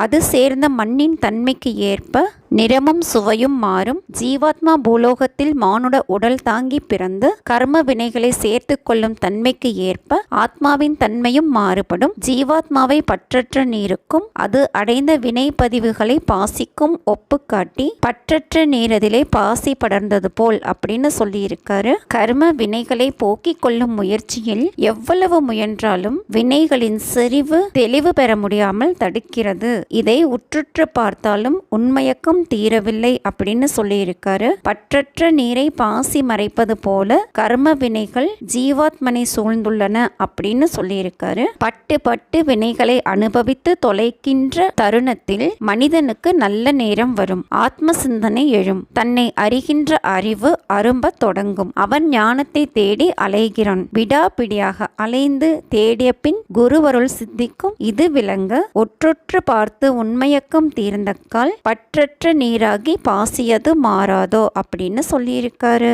கர்ம வினைகளை போக்கிக் கொள்ளும் முயற்சியில் எவ்வளவு முயன்றாலும் தேடிக்கொண்ட வினைகளின் செறிவு தெளிவு பெற முடியாமல் தடுக்கிறது. கர்ம பந்தங்களை போக்க வல்ல ஒரே ஆயுதம் ஞானம்தான். ஞானத்தால் எல்லா கர்மங்களும் தேய்ந்து மறைந்து போகும். இந்த ஞானத்தை அடையவே மனிதனின் இறுதி நிலை. இதற்கான முயற்சியை உற்றுற்று பார்த்தாலும் உண்மையக்கம் தீரவில்லை அப்படின்னு சொல்லியிருக்காருங்க. இப்படி சொல்றது மூலமா ஆழமா சிந்திக்க வைக்கிறாரு. ஏன்னா யோக நெறிகள் ஒருவனுக்கு வாய்ப்பது மிகவும் கடினம். வாய்த்தாலும் அவன் அவற்றை வழுவாது கைவசப்படுத்துவது அதனினும் கடினம். பூர்வம் செய்த கர்ம வினைகள் தலைத்து அவனை திசை மாற்றிக் கொண்டே இருப்பதால் அவனது ரசனைகள் ஞான மார்க்கத்திலிருந்து மாறும். அவன் வழி தப்பி போகிறான். ஆகவே மாய சுருளோலை மடிமேல் விழுவதற்கு முன்னால், அதாவது மரணம் வருவதற்கு முன்பாக மனிதன் ஞானம் பெற முயல வேண்டும் அப்படின்னு வற்புறுத்துறாரு. வினைகள் அப்படிங்கிற பாசி மறைந்த பிறகு ஆத்ம தரிசனம் கிடைக்கும் அப்படின்னு சொல்லியிருக்காருங்க. இதுதாங்க இந்த பாட்டோட பொருள். கற்றாரும் மற்றாரும் தொன்னூற்றோடாரதிலே உற்றாரும் பெற்றாரும் ஒப்பென்றே நான் இருந்தேன். உற்றாரும் பெற்றாரும் ஊரை விட்டு போகையிலே கற்றாரும் இல்லாமல் என் கண்ணம்மா கதியிழந்து நின்றதென்ன. இதுதாங்க அந்த பாடல். இதற்கான பொருள் கற்றாரும் அப்படின்னா 6 ஆதார கமலங்களும் அப்படின்னும், அதிலே மற்றாரும் 96 அப்படின்னா அதிலே தொடர்புடைய 96 தத்துவங்களும் அப்படின்னும், உற்றாரும் பெற்றாரும் ஒப்பென்று நான் இருந்தேன் அப்படின்னா சுற்றமும் பெற்றவரும் இணக்கமானவர்கள் அப்படின்னு இருந்தேன். ஊரை விட்டு போகையிலே அப்படின்னா மரணம் வந்த பின் அப்படின்னும், உற்றாரும் பெற்றாரும் கற்றாரும் இல்லாமல் கதியிழந்து நின்றதென்ன அப்படின்னா உடம்பிலிருந்த ஆதாரங்களும் உற்றார் பெற்றாரும் இல்லாமல் கதி இழந்தேன் அப்படின்னு அர்த்தம். அதாவது மரணம் வந்த பின்னாடி உடம்பிலிருந்து இயங்கிய தத்துவங்களும் சுற்றமும் உதவ மாட்டா அப்படிங்கிறது கருத்து. இன்னும் கொஞ்சம் டெப்தா பார்த்தா கற்றாரும் அப்படின்னு முதுகெலும்பில் இணைந்துள்ள மூலாதாரம், சுவாதிஷ்டானம், மணிப்பூரகம், அநாதகம், விசுத்தம், ஆக்ஞை அப்படிங்கிற 6 ஆதார கமலங்களை சொல்றாரு. கற்ற பிளஸ் ஆறும், அதாவது கற்றாரும் அப்படின்னு சொல்லியிருக்காரு. உடம்பில் எங்கே எது நடந்தாலும் முதுகெலும்பில் அமைந்துள்ள தண்டுவடத்தின் வழியே இடைப்பிங்களை நரம்புகள் சந்திக்கும் 6 ஆதார கமலங்களால் உணரப்பட்டு செய்தி மூளைக்கு போகும். இவற்றோடு உடம்பில் 96 வர்ம புள்ளிகள் 96 தத்துவங்களாக நின்று இயங்குகின்றன. இவை 96ம் 6 ஆதார கமலங்களோடு தொடர்பு கொண்டு இயங்க உடம்பால் உண்டாகும் சகல உணர்வுகளையும் மூளை அறிகிறது. இதுதான் மற்றாரும் 96 அப்படின்னு சொல்லியிருக்காரு. உற்றாரும் பெற்றாரும் உபயோகமாக இருந்தாலும் மரணம் வந்த பின் யாரும் ஒன்றும் செய்ய முடியாது. எனவே உற்றாரும் பெற்றாரும் ஒப்பென்று நான் இருந்தேன் அப்படின்னும், ஊரை விட்டு போகையிலே உற்றாரும் பெற்றாரும் கற்றாரும் இல்லாமல் கதியிழந்து நின்றதென்ன அப்படின்னு கலக்கத்தையும் நிலையாமையையும் சொல்லியிருக்காரு. இதுதாங்க இந்த பாட்டோட பொருள். கண்ணுக்கு மூக்கடியில் காதோர மத்திமத்தில் உன்னாக்கு மேலேறி உன் புதுமை மெத்த உண்டு. உன்னாக்கு மேலேறி உன் புதுமை கண்டவர்க்கு கண்ணுக்கு மூக்கடியில் என் கண்ணம்மா காரணங்கள் மெத்த உண்டே. இதுதாங்க அந்த பாடல். இதற்கான பொருள் என்னன்னா, கண்ணுக்கு மூக்கு அடியிலும் காதுகளின் மத்தியிலும் உன்னாக்குக்கு மேல் உன்னுடைய புதுமைகள் நிரம்ப இருக்கின்றன. அப்புதுமையை கண்டவர்களுக்கு கண்ணுக்கு இடையிலும் மூக்குக்கு அடியிலும் விசேஷமான காரணங்கள் நிரம்ப இருக்கும் அப்படிங்கிறது மேலோட்டமான பொருள். ஏற்கனவே 15வது பாடல்ல ஹட யோகிகளினுடைய பிராண சாதகம் பத்தி எல்லாம் சொல்லி இருக்காரு. அதே மாதிரி தாங்க இங்கேயும் ஒரு காது துவாரத்தின் வழியா ஒரு நீண்ட குச்சியை உள்ளே செலுத்தும் போது அந்த குச்சி புருவ மத்தியில் உண்ணாக்கு புரை துவாரத்தில் நாகத்தை ஊடுருவி கொண்டு சென்று இன்னொரு காது வழியே வெளியே வரும். அதே போலவே இன்னொரு குச்சியை கீழே இருந்து உண்ணாக்கு புரை வழியாக மேல் நோக்கி செலுத்தும் போது அந்த குச்சி காது வழியே சென்ற குச்சியோடு முட்டிக்கொண்டு நிற்கும். ஆகவே கண்ணுக்கு மூக்கடியில் காதோர மத்திமத்தில் அப்படின்னு பாடியிருக்காரு. காற்றை உள்ளே கும்பகம் செய்து நாக்கை மடித்து உண்ணாக்கு புரைக்குள்ளே நுய்நாக்கை செலுத்தி பந்தனம் செய்வதால் சுவாசங்களே இல்லாத நிலை வரும். அப்போது 1000 ஆண்டுகள் வாழ்வது கூட ஹடயோகிக்கு சிறிய எல்லைதான் அப்படிங்கிறது ஹடயோகிகளுடைய கருத்து. இது விளங்கணும் அப்படிங்கறதுக்காக தான் உண்ணாக்கு மேலேறி உன் புதுமை மெத்த உண்டு அப்படின்னு பாடியிருக்கு. இந்த மாதிரி அண்ணாக்கு யோகம் பயில்றதுனால ஞான சித்திகள் எளிதில் கைகூடும், அட்டமா சித்திகள் வசமாகும் அப்படின்னு எல்லாம் சொல்லப்பட்டிருக்கு. இது புரியறதுக்காக தான் உண்ணாக்கு மேலேறி உன் புதுமை கண்டவர்க்கு கண்ணுக்கு மூக்கடியில் காரணங்கள் மெத்த உண்டே அப்படின்னு சொல்லி இருக்காருங்க. இதெல்லாம் வச்சு பார்க்கும்போது அழுகண்ணி சித்தர் ஹடயோகம் பழகி இருப்பாரோ இல்ல வரவேற்கிறாரோ அப்படின்னு நினைக்க தோணுது. எப்படி இருந்தாலுமே அண்ணாக்கு யோகம் அபாயகரமானது அப்படிங்கிறது தான் யோக நூல்களுடைய கருத்து. சாய சரக்கெடுத்து சாதிலிங்கம் தான் சேர்த்து மாய பொடியினிலே வாளுழக்கு நெய்யூற்றி பொட்டென்று பொட்டுமிட்டான் புருவத்திடை நடுவே இட்ட மருந்தாலே என் கண்ணம்மா இவ்வேஷமானேண்டி. இதுதாங்க அந்த பாடல். சாயமான சரக்கில் சாதிலிங்கத்தை சேர்த்து மாய பொடியில் நெய்யூற்றி கலந்து புருவ நடுவில் பொட்டு வைத்தான், அந்த மருந்தினாலே இப்படி மாறிப்போனேன் அப்படிங்கிறது மேலோட்டமான பொருள். இன்னும் கொஞ்சம் டெப்தா பார்த்தா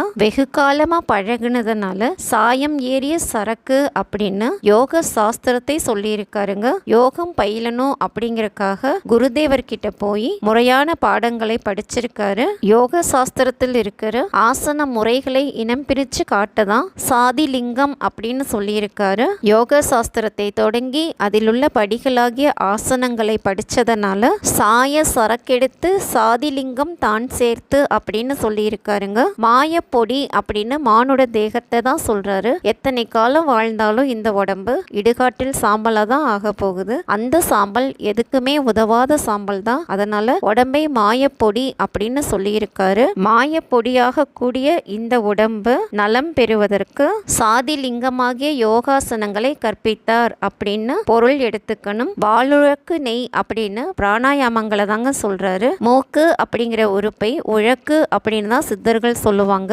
இந்த உழக்கு சுவாசங்கள் அப்படிங்கிற நெய்யை அளக்கும். ஆகவே வாழுழக்கு நெய்யூற்றி அப்படின்னு குருதேவர் கற்றுக் கொடுத்த பிராணாயாமங்களை பத்தி சொல்றாருங்க. சோ வாழுழக்கு அப்படின்னா நீண்ட சுவாசங்களை அளக்கும் மூக்கு அப்படின்னு அர்த்தம். உடம்போட நலத்தை அடுத்து உயிர் நலம் பெறுவதற்காக பிராணாயாமங்களை கற்பித்தார் அப்படிங்கறத இதன் மூலமா நம்மளுக்கு சொல்றாருங்க. பிராணாயாமங்களால மூலாதாரம் அப்படிங்கிற இடுப்பு பகுதியில குண்டலினி என்னும் அற்புத சக்தி உருவாகும். இந்த சக்தி முதுகு தண்டின் வழியே ஏறி ஆதார கமலங்களை கடந்து புருவ மத்தியில் உள்ள ஆக்ஞை அப்படிங்கிற ஆதார கமலத்தில் நிலைப்பதை புருவ பொட்டு அப்படின்னு சித்தர்கள் சொல்வாங்க. புருவ மத்தியை ஆக்ஞா கமலம், ஆக்ஞா சக்கரம், நெற்றிக்கண் அப்படின்னு எல்லாம் சொல்வாங்க. இந்த புருவ மத்திக்கு நேர் பின்பகுதியில தான் மனதினுடைய சிந்தனா பாகம் அடங்கி இருக்குங்க. இதனாலதான் தியானம் கைகூடி வரும். தியானத்தால மனம் மேம்படும். இதைத்தான் சிவபெருமானுக்கு நெற்றிக்கண் இருப்பதாக புராண கதைகள்லயும் சொல்லி இருக்காங்க.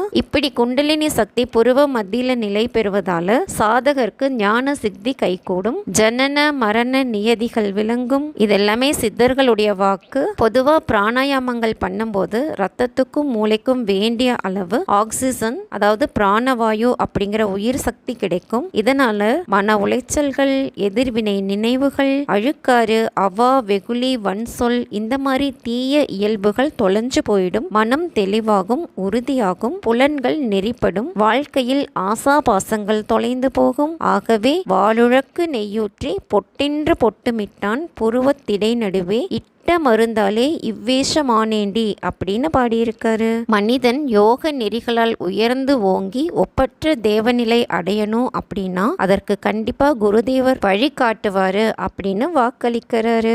இதுதாங்க இந்த பாட்டோட பொருள். பாதாள மூலியடி பாஷாணம் தான் சேர்த்து வேதாளம் கட்டியல்லோ வெண்சாரை நெய்யூற்றி செந்தூர மையடியோ ஜெகமெல்லாம் தான் மிரளும் தந்த மருந்தாலே என் கண்ணம்மா தனலாக வேகுரண்டி. இதுதாங்க இதுதாங்க அந்த பாட்டு. இதோட பொருள் என்ன அப்படின்னா, பாதாள மூலியோடு பாஷாணம் சேர்த்து அதுல வேதாளத்தை கட்டி வெண்சாரையின் நெய் கலந்து உலகமெல்லாம் அஞ்சுகின்ற செந்தூர மையை செய்து கொடுத்தான். அந்த மருந்தால் தணல் போல் வெந்து கொண்டு இருக்கிறேன் அப்படிங்கிறது மேலோட்டமான பொருள். இதனோட விளக்கம் அப்படின்னா, பாதாள மூலி அப்படின்னா மூலாதாரம் அப்படின்னும், பாஷாணம் அப்படின்னா அளவு, வேதாளம் அப்படின்னா மனம், வேதாளம் கட்டி அப்படின்னா மனதை கட்டி, வெண்சாரை அப்படின்னா இடைப்பிங்களை நரம்புகள் இணையும் தண்டுவடம், செந்தூரம் அப்படிங்கிறது குண்டலினி சக்தி, ஜெகமெல்லாம் தான் மிரளும் அப்படின்னா பிரபஞ்சம் பணியும் அப்படின்னு அர்த்தம். பாதாள மூலி அப்படின்னு 4 இதழ் கமலமான மூலாதாரத்தை சொல்றாருங்க.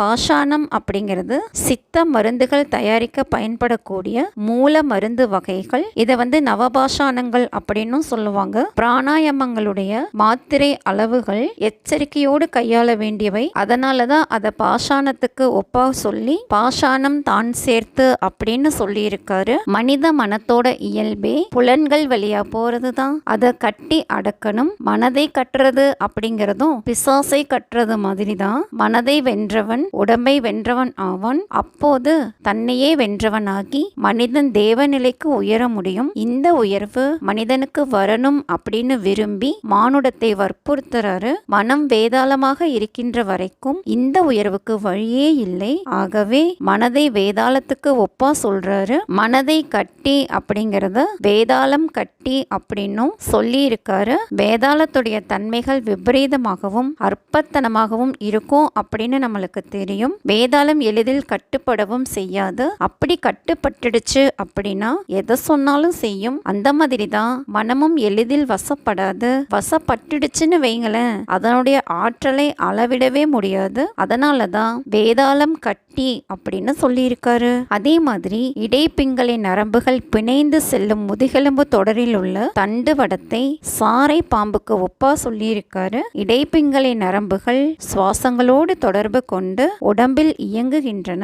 வெண்சாரைக்கு நெய்யூற்றுவதாக பிராணாயாமங்களை சொல்றாரு. மாத்திரை அளவுகள் தவறாமல் ஒருமுகப்பட்ட சித்தத்தோடு செய்யப்படும் பிராணாயாமங்களாலே மூலாதாரத்தில் குண்டலினி சக்தி எழுகிறது. இதனை செந்தூரம் அப்படின்னு சொல்றாரு. இந்த நிலை ஒருவனுக்கு கைவந்தால் அவனுக்கு பிரபஞ்சமே பணியும் அப்படிங்கிறது இந்த பாட்டோட பொருள். இதத்தான் ஜெகமெல்லாம் மிரள தந்த செந்தூர மை அப்படின்னு சொல்லியிருக்காரு. நான் நெருப்பை போன்றவன், தூய்மையானவன், எதையும் எரித்து சாம்பலாக்கி விடுவேன் அப்படின்னு சொல்றாரு. பரிசுத்தத்துக்கு அக்னியை தான் உவமையா சொல்லுவாங்க. மனதோட அழுக்குகளான அழுக்காறு, அவா, வெகுளி, வன்சொல் இதெல்லாம் நீங்கினதுக்கு அப்புறமா மனம் தூய்மை அடைஞ்சிரும். மனம் தூய்மை அடைஞ்சா மனிதனுக்கு இறைநிலை வரும். உலகில் உயிர் வாழ்ந்து கொண்டிருக்கும் ஒவ்வொரு உயிரினத்துக்கும் ஒவ்வொரு வகையான இயற்கை சுபாவங்கள் இருக்கும். அவை முயன்றாலும் அவற்றின் சுபாவங்களை மாற்றிக்கொள்ளுகின்ற அறிவுத்திறன் இயற்கையில் அவற்றுக்கு இல்லை.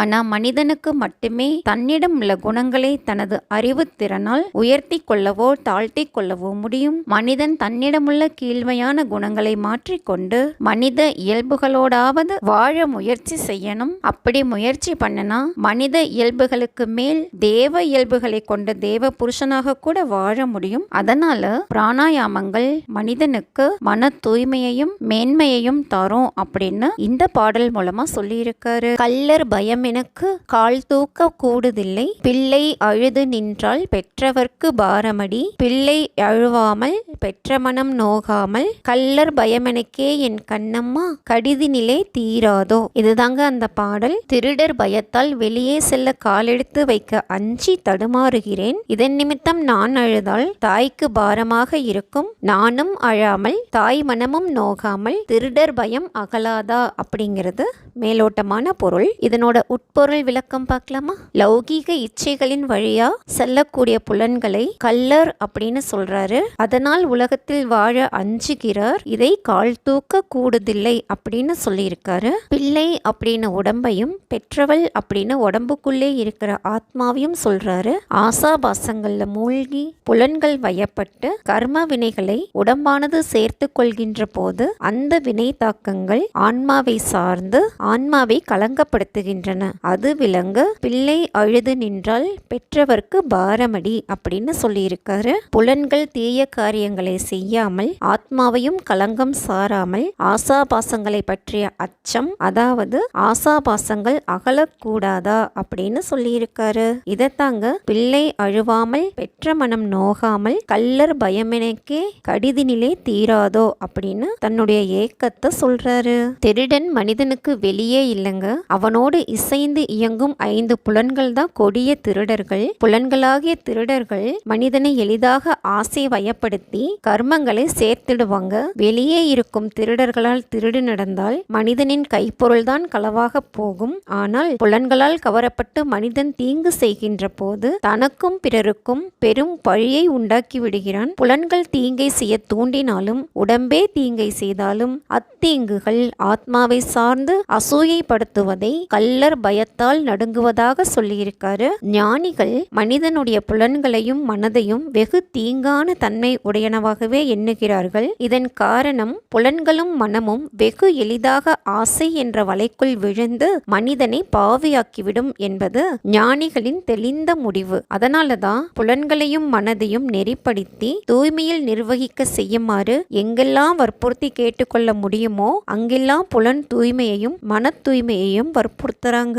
அந்த வகையில அழுகணி சித்தர் புலன்களை கொடிய கள்ளர்களாக உருவகிச்சு இந்த பாடலை பாடியிருக்காரு. அதனால புலன்கள் என்ற கொடிய கள்ளர்கள் எங்கே தம்மை சீரழித்து விடுவார்களோ அப்படிங்கிற அச்சத்தை வெளிப்படுத்தி கள்ளர் பயமெனுக்கு காலெடுக்க கூடுதில்லை அப்படின்னு பாடியிருக்காரு. புலன்களின் கீழ்மை காரணமாக கர்ம பந்தங்கள் ஆத்மாவை சேர்ந்து கலங்கப்படுத்திவிடுமோ அப்படிங்கறத பிள்ளை அழுது நின்றால் பெற்றவர்க்கு பாரமடி அப்படின்னும் சொல்லியிருக்காரு.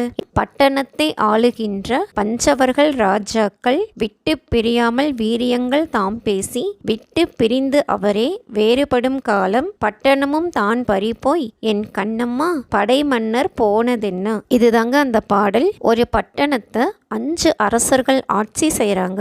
அதனால மனிதன் வீரியம் உள்ளவனா இருக்கான். ஒரு காலத்துல இந்த 5 அரசர்களும் பிரிஞ்சு பட்டணமும் பறிபோய் படை வீரர்களும் போயிடுவாங்க அப்படிங்கிறது தான் மேலோட்டமான பொருள். உட்பொருள் விளக்கம் அப்படின்னு பார்த்தா உடம்பை பட்டணம் அப்படின்னும் உடம்பில் நிலவுகின்ற பஞ்ச பூதங்களை பட்டணத்தை ஆளுகின்ற பஞ்சவர்கள் ராஜாக்கள் அப்படின்னும் சொல்லியிருக்காரு. பஞ்ச பூதங்கள் உடம்பில் நிலை பெற்று இருக்கிறதுனால உடலில் நலமும் வலிமையும் இருக்கு.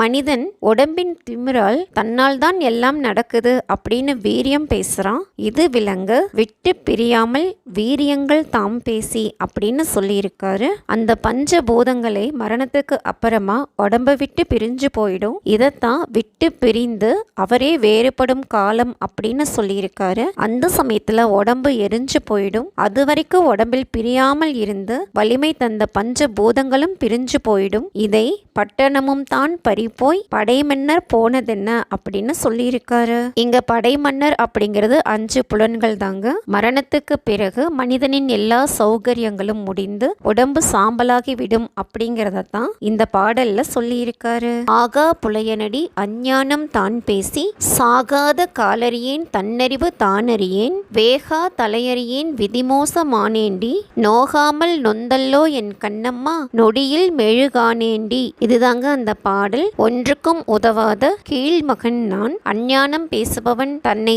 அறியும் அறிவை அறியாதவன், சாகாத காலும் வேகாத தலையும் அறியாமல் விதிவசப்பட்டு நொந்து மெழுகாக உருகுகிறேன் அப்படிங்கிறது மேலோட்டமான பொருள். உட்பொருள் விளக்கம் பார்த்தா மனிதர்கள் லௌகீக சுகங்களில் மனதை செலுத்தி நல்வினை தீவினை பற்றியும் கர்ம பந்தங்களை பற்றியும் இவை ஜீவாத்மாவை தலைத்து பிறவித் துயரத்தை செய்வதை சிந்திக்காது உலக நெறிகளிலே மயங்கி கிடக்கிறத சொல்றாருங்க. அதனாலதான் மனிதர்கள் கர்ம பந்தங்கள் மறுபிறவி ஆகியவற்றை இகழ்ந்து வீண்வாதங்கள் புரிந்து ஞானம் என்பதை சிறிதும் அறியாமல் அஞ்ஞானத்தில் மூழ்கி கிடப்பதனை அஞ்ஞானம் தான் பேசும் ஆகா புலையனடி அப்படின்னு சொல்றாரு. இவங்கெல்லாம் ஒன்றுக்கும் உதவாத கீழ் மக்கள் அப்படின்னு சொல்ல நினைச்சுதான் ஆகா புலையனடி அப்படின்னு சொல்லியிருக்காரு. தன்னை அறிகின்ற அறிவே தலையாய அறிவு அப்படிங்கிறது ஆன்றோர்களுடைய கருத்துங்க. நான் அப்படிங்கிறது இந்த உடம்பல்ல, ஏன்னா உடம்பு ஒரு நாள் அழிந்து போகக்கூடிய மாயம்தான். அப்போ இங்க அவர் நான் அப்படின்னு சுட்டி காட்டுறது உடம்புக்குள் இருக்கிற ஆன்மாவை தான். முற்பிறவிகளில் பெற்றுக்கொண்ட மனப்பதிவுகளின் படியே உடம்புக்குள் இருக்கும் ஆன்மா செயல்பட அதற்கு ஏற்றபடி உடம்பு செயல்பட்டு கொண்டிருக்கிறது. பூர்வ வினை பயன்களுக்கு ஏற்றபடி மானுட வாழ்வில் சகலவிதமான சுகதுக்கங்களும் வாய்த்து கொண்டிருக்கின்றன அப்படிங்கிறது ஞானத்தின் மிகப்பெரிய உண்மை. மரணத்தை வெல்லவும் சித்திகளை தரவும் பிராணாயாமங்கள் பெரும் துணையாக உள்ளன. இதைத்தாங்க சாகாக்கால் அப்படின்னு சித்தர்கள் சொல்வாங்க. பிராணாயாமங்களுக்கு அடுத்தது தியானம். மனம் ஒருமுகப்பட்டு ஒன்றின் மேல் குவிவதாலும் மனதை மறந்து ஆழ்ந்து சமாதி வாய்ப்பதாலும் சாதகன் பெறுகின்ற ஆத்ம சக்திகளுக்கு இணையாக எந்த சக்தியும் ஒப்பு கூறப்படவில்லை. இதைத்தான் வேகா தலை அப்படின்னு சொல்றது சித்தர்களுடைய மரபு. ஒன்றுக்கும் உதவாத கீழ்மகன் அப்படிங்கிற நிலையை மாற்றி அஞ்ஞானத்தை ஒழித்து தன்னை தான் அறிகின்ற ஞானத்தை பெற்று கொண்ட பின் சாகாத கால் எதுவென்பதும் வேகாத தலை எது என்பதும் விளங்கின. இதன் பிறகு விதிமோசம் போகாமல் விதி தீர்க்கம் வந்தது. இதனை நோகாமல் நொந்து நொடி நேரத்தில் மெழுகாக உருகுகிறேன் அப்படின்னு சொல்லியிருக்காரு. ஞானம் கைவந்த போது பிரம்மானந்த பேரின்ப சுகம் ஆட்கொள்கிறது. லோகாயத சுகபோகங்கள் துச்சமாகி விடுகின்றன. அப்பேரின்பம் தந்த ஆத்ம சுகத்தில் திளைத்து அதை எண்ணி மெழுகாக உருகுகிறேன் அப்படின்னு சொல்லியிருக்காரு. தாயை சதமென்றே தந்தையினை ஒப்பென்றே மாய கலவி வந்து மதிமயக்கமானேண்டி மாய கலவி விட்டு மதிமயக்கம் தீர்ந்தக்கால் தாயும் சதமாமோ என் கண்ணம்மா தந்தையரும் ஒப்பாமோ. இதுதாங்க அந்த பாடல். தாயும் தந்தையும் சதமென்று மாயத்தால் மதிமயங்கினேன். உலகும் உறவும் உடம்பும் மாயங்கள் என்று தெரிந்து மதி தெளிந்த போது தாயும் தந்தையும் எல்லாரும் சதமில்லை என்று தெளிந்தேன் அப்படிங்கிறது தான் இந்த பாட்டோட பொருள். இதனுடைய விளக்கம் அப்படின்னு பார்த்தா, உலகில் காணப்படுகின்ற எல்லாமும் எல்லா வகையான உறவுகளும் மாயங்களே. கர்ம பந்தங்களோடு பிறவி வலைப்படுகின்ற அஞ்ஞானிகள் பொன் பொருள் பூமி உறவுகள் இவற்றையெல்லாம் நிஜமானவை என்று நம்பி மயங்குகிறார்கள். இந்த மயக்கத்தால் ஆசைகள் பெருகுகின்றன. மனித மனத்துக்குள் ஆசை நுழைந்து விட்டால் அது பேராசை ஆவதை தடுக்க முடிவதில்லை. சொத்து சுகங்களும் சொந்த பந்தங்களும் நிலையாக இருக்க போவதில்லை என்பது தெரிந்தும் மதிமயங்குகிறது. இந்த மதிமயக்கம் வந்தபோது மனிதனிடம் சகல பாவங்களும் விளைந்து விடுகின்றன. ஆசைகள் நெஞ்சிலே புகுந்து பேயாட்டம் போடுகின்றன. மனிதனின் அமைதி தகர்ந்து போகிறது. இவையெல்லாம் விளங்க தாயை சதமென்றே தந்தையினை ஒப்பென்றே மாய கலவி வந்து மதிமயக்கமானேண்டி அப்படின்னு சொல்லியிருக்காரு. இவையெல்லாமும் நிலையற்ற மாயங்களே. ஆத்மா ஒன்று மட்டுமே நிஜமானது என்ற ஆத்ம ஞானம் கைவந்த போது தெளிவு ஏற்படுகிறது. இது விளங்க மாய கலவி விட்டு மதிமயக்கம் தீர்ந்த கால் தாயும் சதமாமோ தந்தையரும் ஒப்பாமோ அப்படின்னு சொல்லியிருக்காரு. இதுதாங்க இந்த பாட்டோட பொருள். அஞ்சாத கள்ளனடி ஆறுமற்ற பாவியடி நெஞ்சார பொய் சொல்லும் நேயமில்லா நிட்டூரன் கஞ்சா வெறியனடி கைசேதமாகும் முன்னே அஞ்சாதே என்று சொல்லி என் கண்ணம்மா ஆண்டிருந்தால் ஆகாதோ. இதுதாங்க அந்த பாடல். நான் பாதகங்களுக்கு அஞ்சாத கள்ளன், யாரையும் இரக்கத்தோடு பார்க்காத பாவத்துக்கு அஞ்சாதவன், பாவி, மனந்துணிந்து பொய் சொல்லக்கூடியவன், நெஞ்சில் ஈரமில்லாதவன், கஞ்சா வெறியன், நான் சேதமாவதற்கு முன்னால் அஞ்சாதே என்று என்னை ஆளக்கூடாதா அப்படின்னு கேட்கிறாரு. இது மேலோட்டமான பொருள். உட்பொருள் விளக்கம் என்னன்னு பார்க்கலாமா? இந்த பாடல்ல மனிதனிடம் உள்ள கீழான குணங்களை சுட்டி காட்டுறாரு. மனிதன் ஆசை காரணமாகவும் தேவைகள் காரணமாகவும் சுயநலம், பொய், களவு, பாப காரியங்கள், மனித தன்மையற்ற செயல்கள் இவற்றையெல்லாம் செய்து விடுகிறான். இதனால் அவனது வீடும் சமுதாயமும் நாடும் பாதிக்கப்படுகின்ற இரங்கத்தக்க அவலம் அவனுக்கு விளங்கினாலும் மன தூய்மையோ மன சிம்மையோ இல்லாத காரணத்தால் நேர இருக்கின்ற பழிப்பாவங்களுக்கு மனிதன் அஞ்சுவதில்லை. மனித வர்க்கத்துக்கு இப்பாவங்களால் நேருகின்ற துயரங்களை இப்படி சுட்டி காட்டியிருக்காரு. யோக நெறிகளால் மனிதனின் மனமும் புலன்களும் தூய்மை பெறும் அப்படின்னு புரியறதுக்காகத்தான் அஞ்சாதே என்று சொல்லி ஆண்டிருந்தால் ஆகாதோ அப்படின்னு கேட்கிறாரு.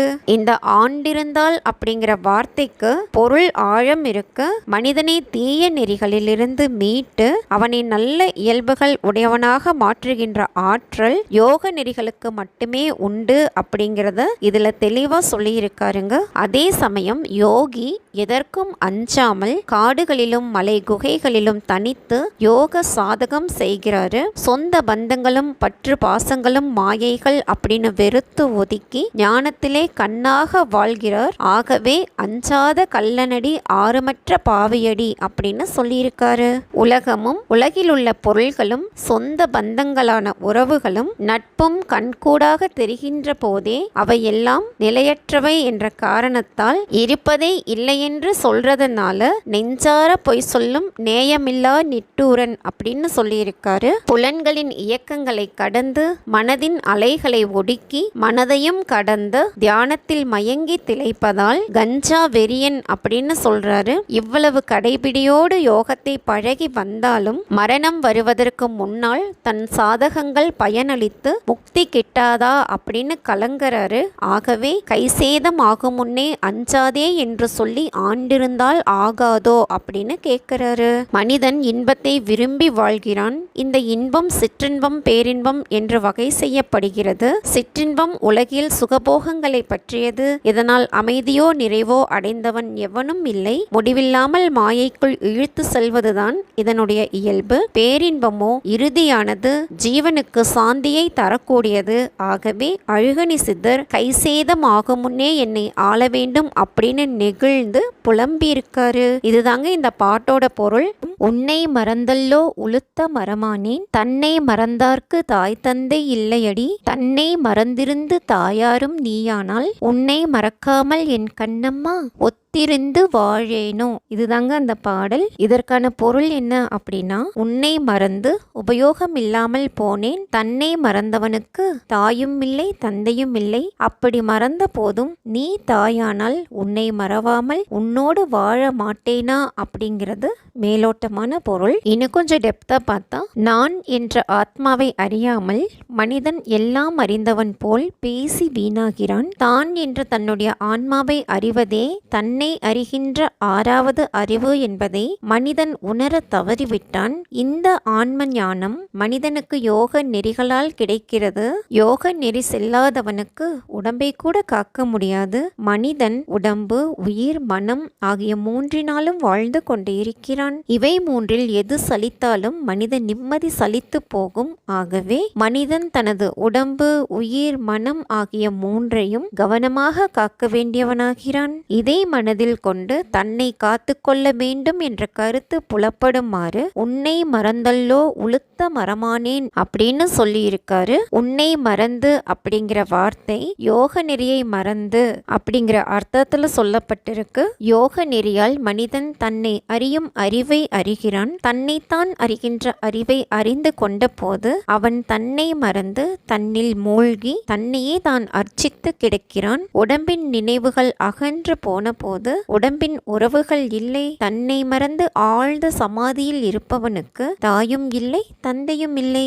ஆகவே தன்னை மறந்தார்க்கு தாய் தந்தை இல்லையடி அப்படின்னு சொல்லியிருக்காரு.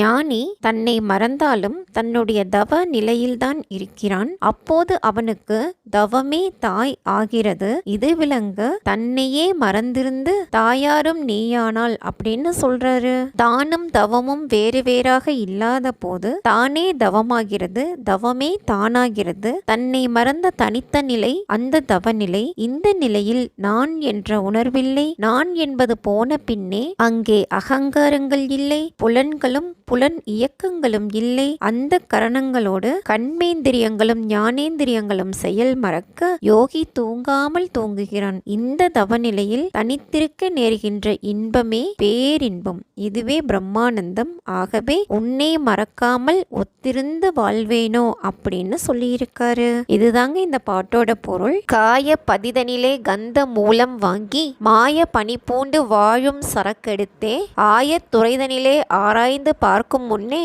மாயச் சுருளோலை என் கண்ணம்மா மடிமேல் விழுந்ததென்ன. இதுதாங்க அந்த பாடல். இதற்கான பொருள் என்ன அப்படின்னு பார்த்தா, காயமாகிய உடம்பிற்கு கந்த மூலங்களை வாங்கி மாயமாகிய அணிமணிகளை பூண்டு வாழ்வதற்கு வேண்டிய எல்லா பொருளும் வாங்கி அவற்றை ஆராய்ந்து பார்த்து முடிக்கும் முன்பே மாயச் சுருளோலை ஒன்று மடிமேல் விழுந்தது. இது என்ன விந்தை அப்படிங்கிறது தான் இந்த பாட்டோட மேலோட்டமான பொருள். இன்னும் கொஞ்சம் டெப்தா பார்க்கலாமா? பூர்வ வினைக்கேற்ப சுகதுக்கங்களுக்கு இடையே உழற வேண்டிய வாழ்வு மானுட வாழ்வு. எதனாலெல்லாம் உடம்பு சுகத்தை அனுபவிக்கிறதோ அதனால் எல்லாம் துயரத்தையும் அனுபவிக்கிறது. சுகத்தை அனுபவிக்கின்ற உடம்புக்குள்ளேயே நோய்களும் அண்டுகின்றன. நோய்களுக்கான மருந்து வெளியே மட்டும் இருக்கவில்லை, மனித உடம்புக்கு உள்ளேயும் இருக்கிறது. அந்த மருந்தை மனிதன் தன்னுடைய உடம்பிலிருந்தே எடுத்து பயன்பெற செய்வன யோகாசன முறைகள். இதை விளக்க உடம்பாகிய காயத்தை காயப்பதி அப்படின்னு சொல்லியிருக்காரு. மருந்துகள் என்னும் பொருளில் கந்த மூலம் வாங்கி அப்படின்னு சொல்லியிருக்காரு.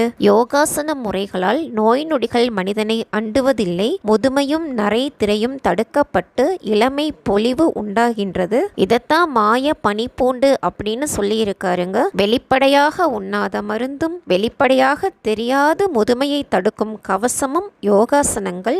ஆகவே இவற்றை மாய பனி பூண்டு அப்படின்னு சொல்றது சரியானது தான். உயிர்கள் சுவாசிப்பதால் வாழ்ந்து கொண்டிருக்கின்றன. மூச்சு காற்றோடு பிராணன் என்ற உயிர்வழி உள்ளே செல்வதால் மனித உயிர் நிலை பெற்று நடக்கிறது. மானிட சுவாசங்களை நெறிப்படுத்தும் பிராணாயாமங்களால் மனித உயிர் நெடுநாள் வளத்தோடு நிலை பெறுகிறது. இதனை வாழும் சரக்கெடுத்து அப்படின்னு சொல்லியிருக்காரு. ஆகவே ஆசனம் பிராணாயாமம் ஆகிய துறைகளிலே பழகி ஆராய்ச்சி செய்து பார்க்கும் முன்னே யமனுடைய ஓலை வந்துவிட்டது என்பதை விளக்க ஆயத்துறைதனிலே ஆராய்ந்து பார்க்கும் முன்னே மாய சுருளோலை மடிமேல் விழுந்ததென்ன அப்படின்னு சொல்லியிருக்காரு. மனிதனே, யோக சாதகம் என்பது யோசித்து முடிவெடுக்க வேண்டிய துறை அல்ல. யோசித்து காலத்தை வீணாக்காமல் உடனே யோக சாதகம் செய்து உன்னை நீ அறிந்து கொள். இதுதான் தன்னை அறிகின்ற தலையாய மானுட அறிவு அப்படின்னு இந்த பாடல் மூலமா நம்மளுக்கு சொல்லியிருக்காரு.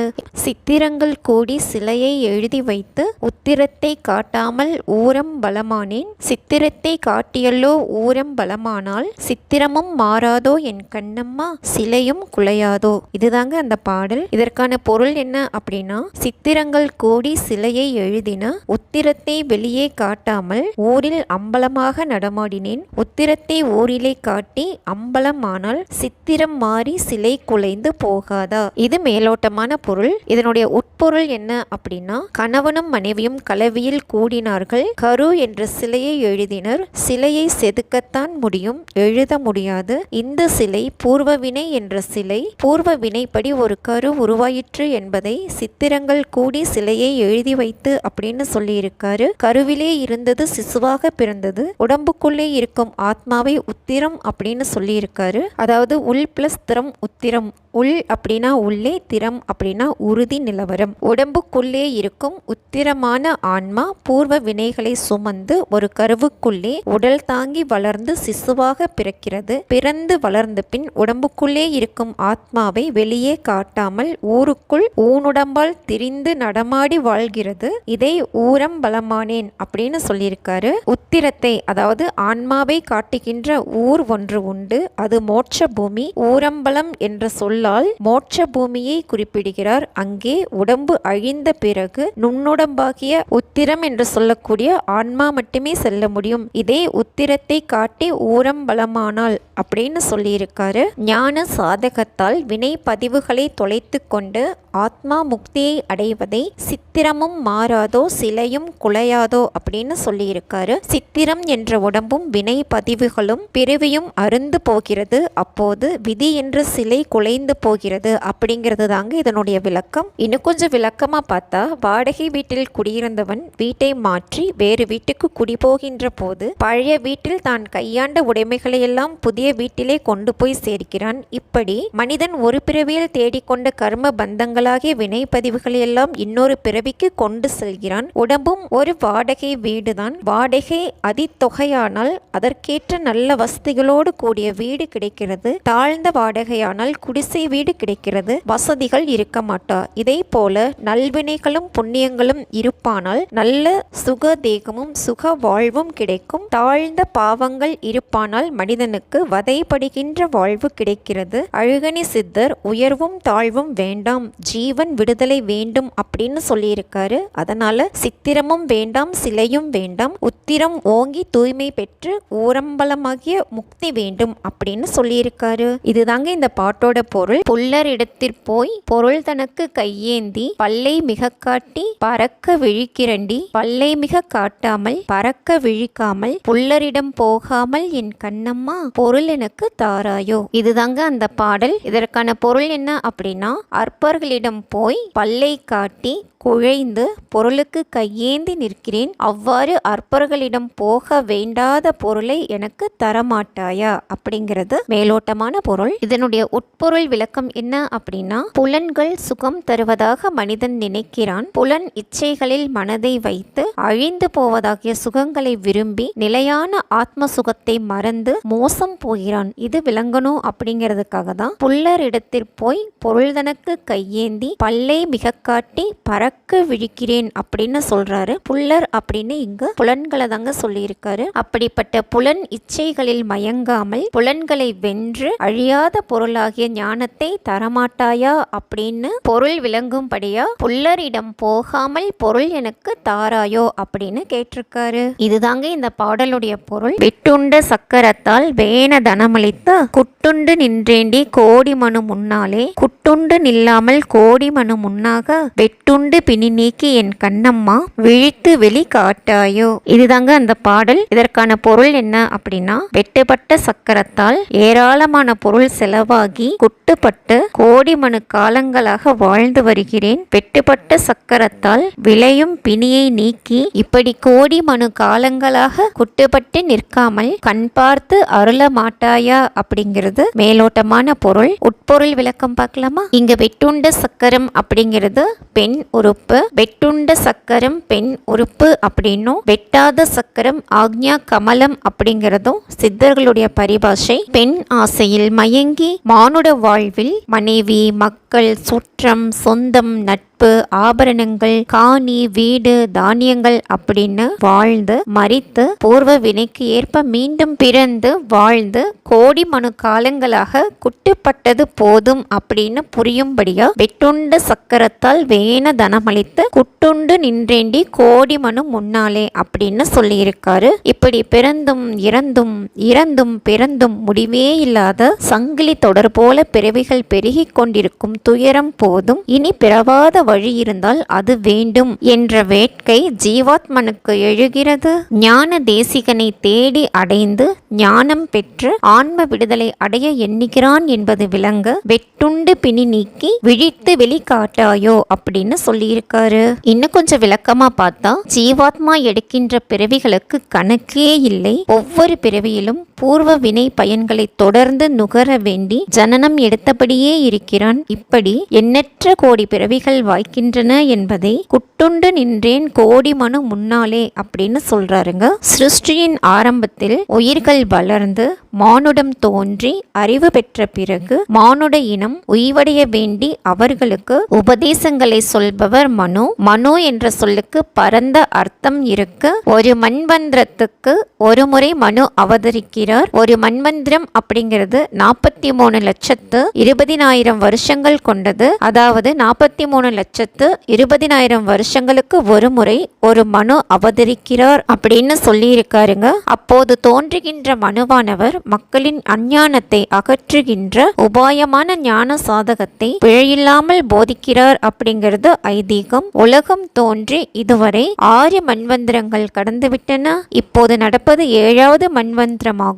இந்த கணக்கின்படி பார்த்தா ஒரு மண்வந்திரத்தில் பிறந்த மனிதன் எத்தனை கோடி பிறவிகள் எடுக்க வேண்டி இருக்கிறது என்பதை யோசிக்கணும். அழுகணி சித்தரோ கோடி மனு காலங்களாக பிறக்கிறேன் என்ற பிறவிகளின் பெருக்கத்தை மிகவும் மிகைப்படுத்தி சொல்லியிருக்காரு. யோக சாதகம் அப்படிங்கிறது பெண்ணை துறந்து வாழ்வது அல்ல, பெண்ணை மணந்து இல்லற சுகத்தை அனுபவித்தபடியே யோக சாதகம் செய்து ஆன்ம விடுதலை பெறலாம் அப்படின்னு யோக சாஸ்திரம் வாக்களிக்கிறது. இதற்கு திருமூலர் எழுதிய திருமந்திரம் ஒரு முழுமையான உத்தரவாதம் ஆகும். யோகாசனங்கள், பிராணாயாமம், தியானம் ஆகியவற்றை தொடங்கிவிட்டாலே போதும். பயிற்சிகள் முதிர முதிர ஏற்ற மன பக்குவமும் ஆன்ம அறிவும் தானாக வளர்ந்து தகுந்த நேரத்தில் காலத்தில் யோக சித்திகளை தரும் என்பதில் எவ்வித ஐயமும் இல்லை. மானுட வர்க்கம் இதன் மேன்மையை புரிந்து கொள்ள வேண்டும். ஆகவே கோடி மனு முன்னாக கட்டுண்டு பிறவி பிணியாகிய வெட்டுண்டு பிணியை தொலைக்க கண் பார்க்க வேண்டும் என்ற பொருளில் வெட்டுண்டு பிணி நீக்கி விழித்து வெளி காட்டாயோ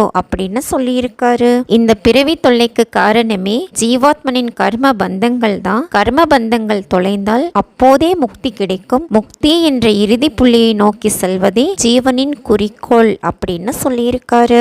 என்ன ஃப்ரெண்ட்ஸ், பாடலுடைய பொருள் புரிஞ்சிருக்கும்னு நினைக்கிறேன். இதோட அழுகுனி சித்தர் அவர்களுடைய பாடல்கள் நிறைவு பெற்றது. மீண்டும் ஒரு சித்தர் பாடல்கள் மற்றும் விளக்க உரையோடு இன்னொரு வீடியோல சந்திக்கலாம். இந்த 32 பாடல்களுக்கும் மூலமும் தெளிவுரையும் வழங்கிய ஆசிரியர் ஸ்ரீ ஞானஜோதி சம்பங்கி அவர்களுக்கும் இந்த புத்தகத்தை வெளியீடு செய்த ஞான தீப பதிப்பகத்துக்கும் என்னுடைய கோடான கோடி நன்றிகள் பணிவோடு சமர்ப்பிக்கிறேன். மேலும் இந்த வீடியோவை விரும்பி பார்க்கும் உங்கள் அனைவருக்கும் என்னுடைய கோடான கோடி நன்றிகள்.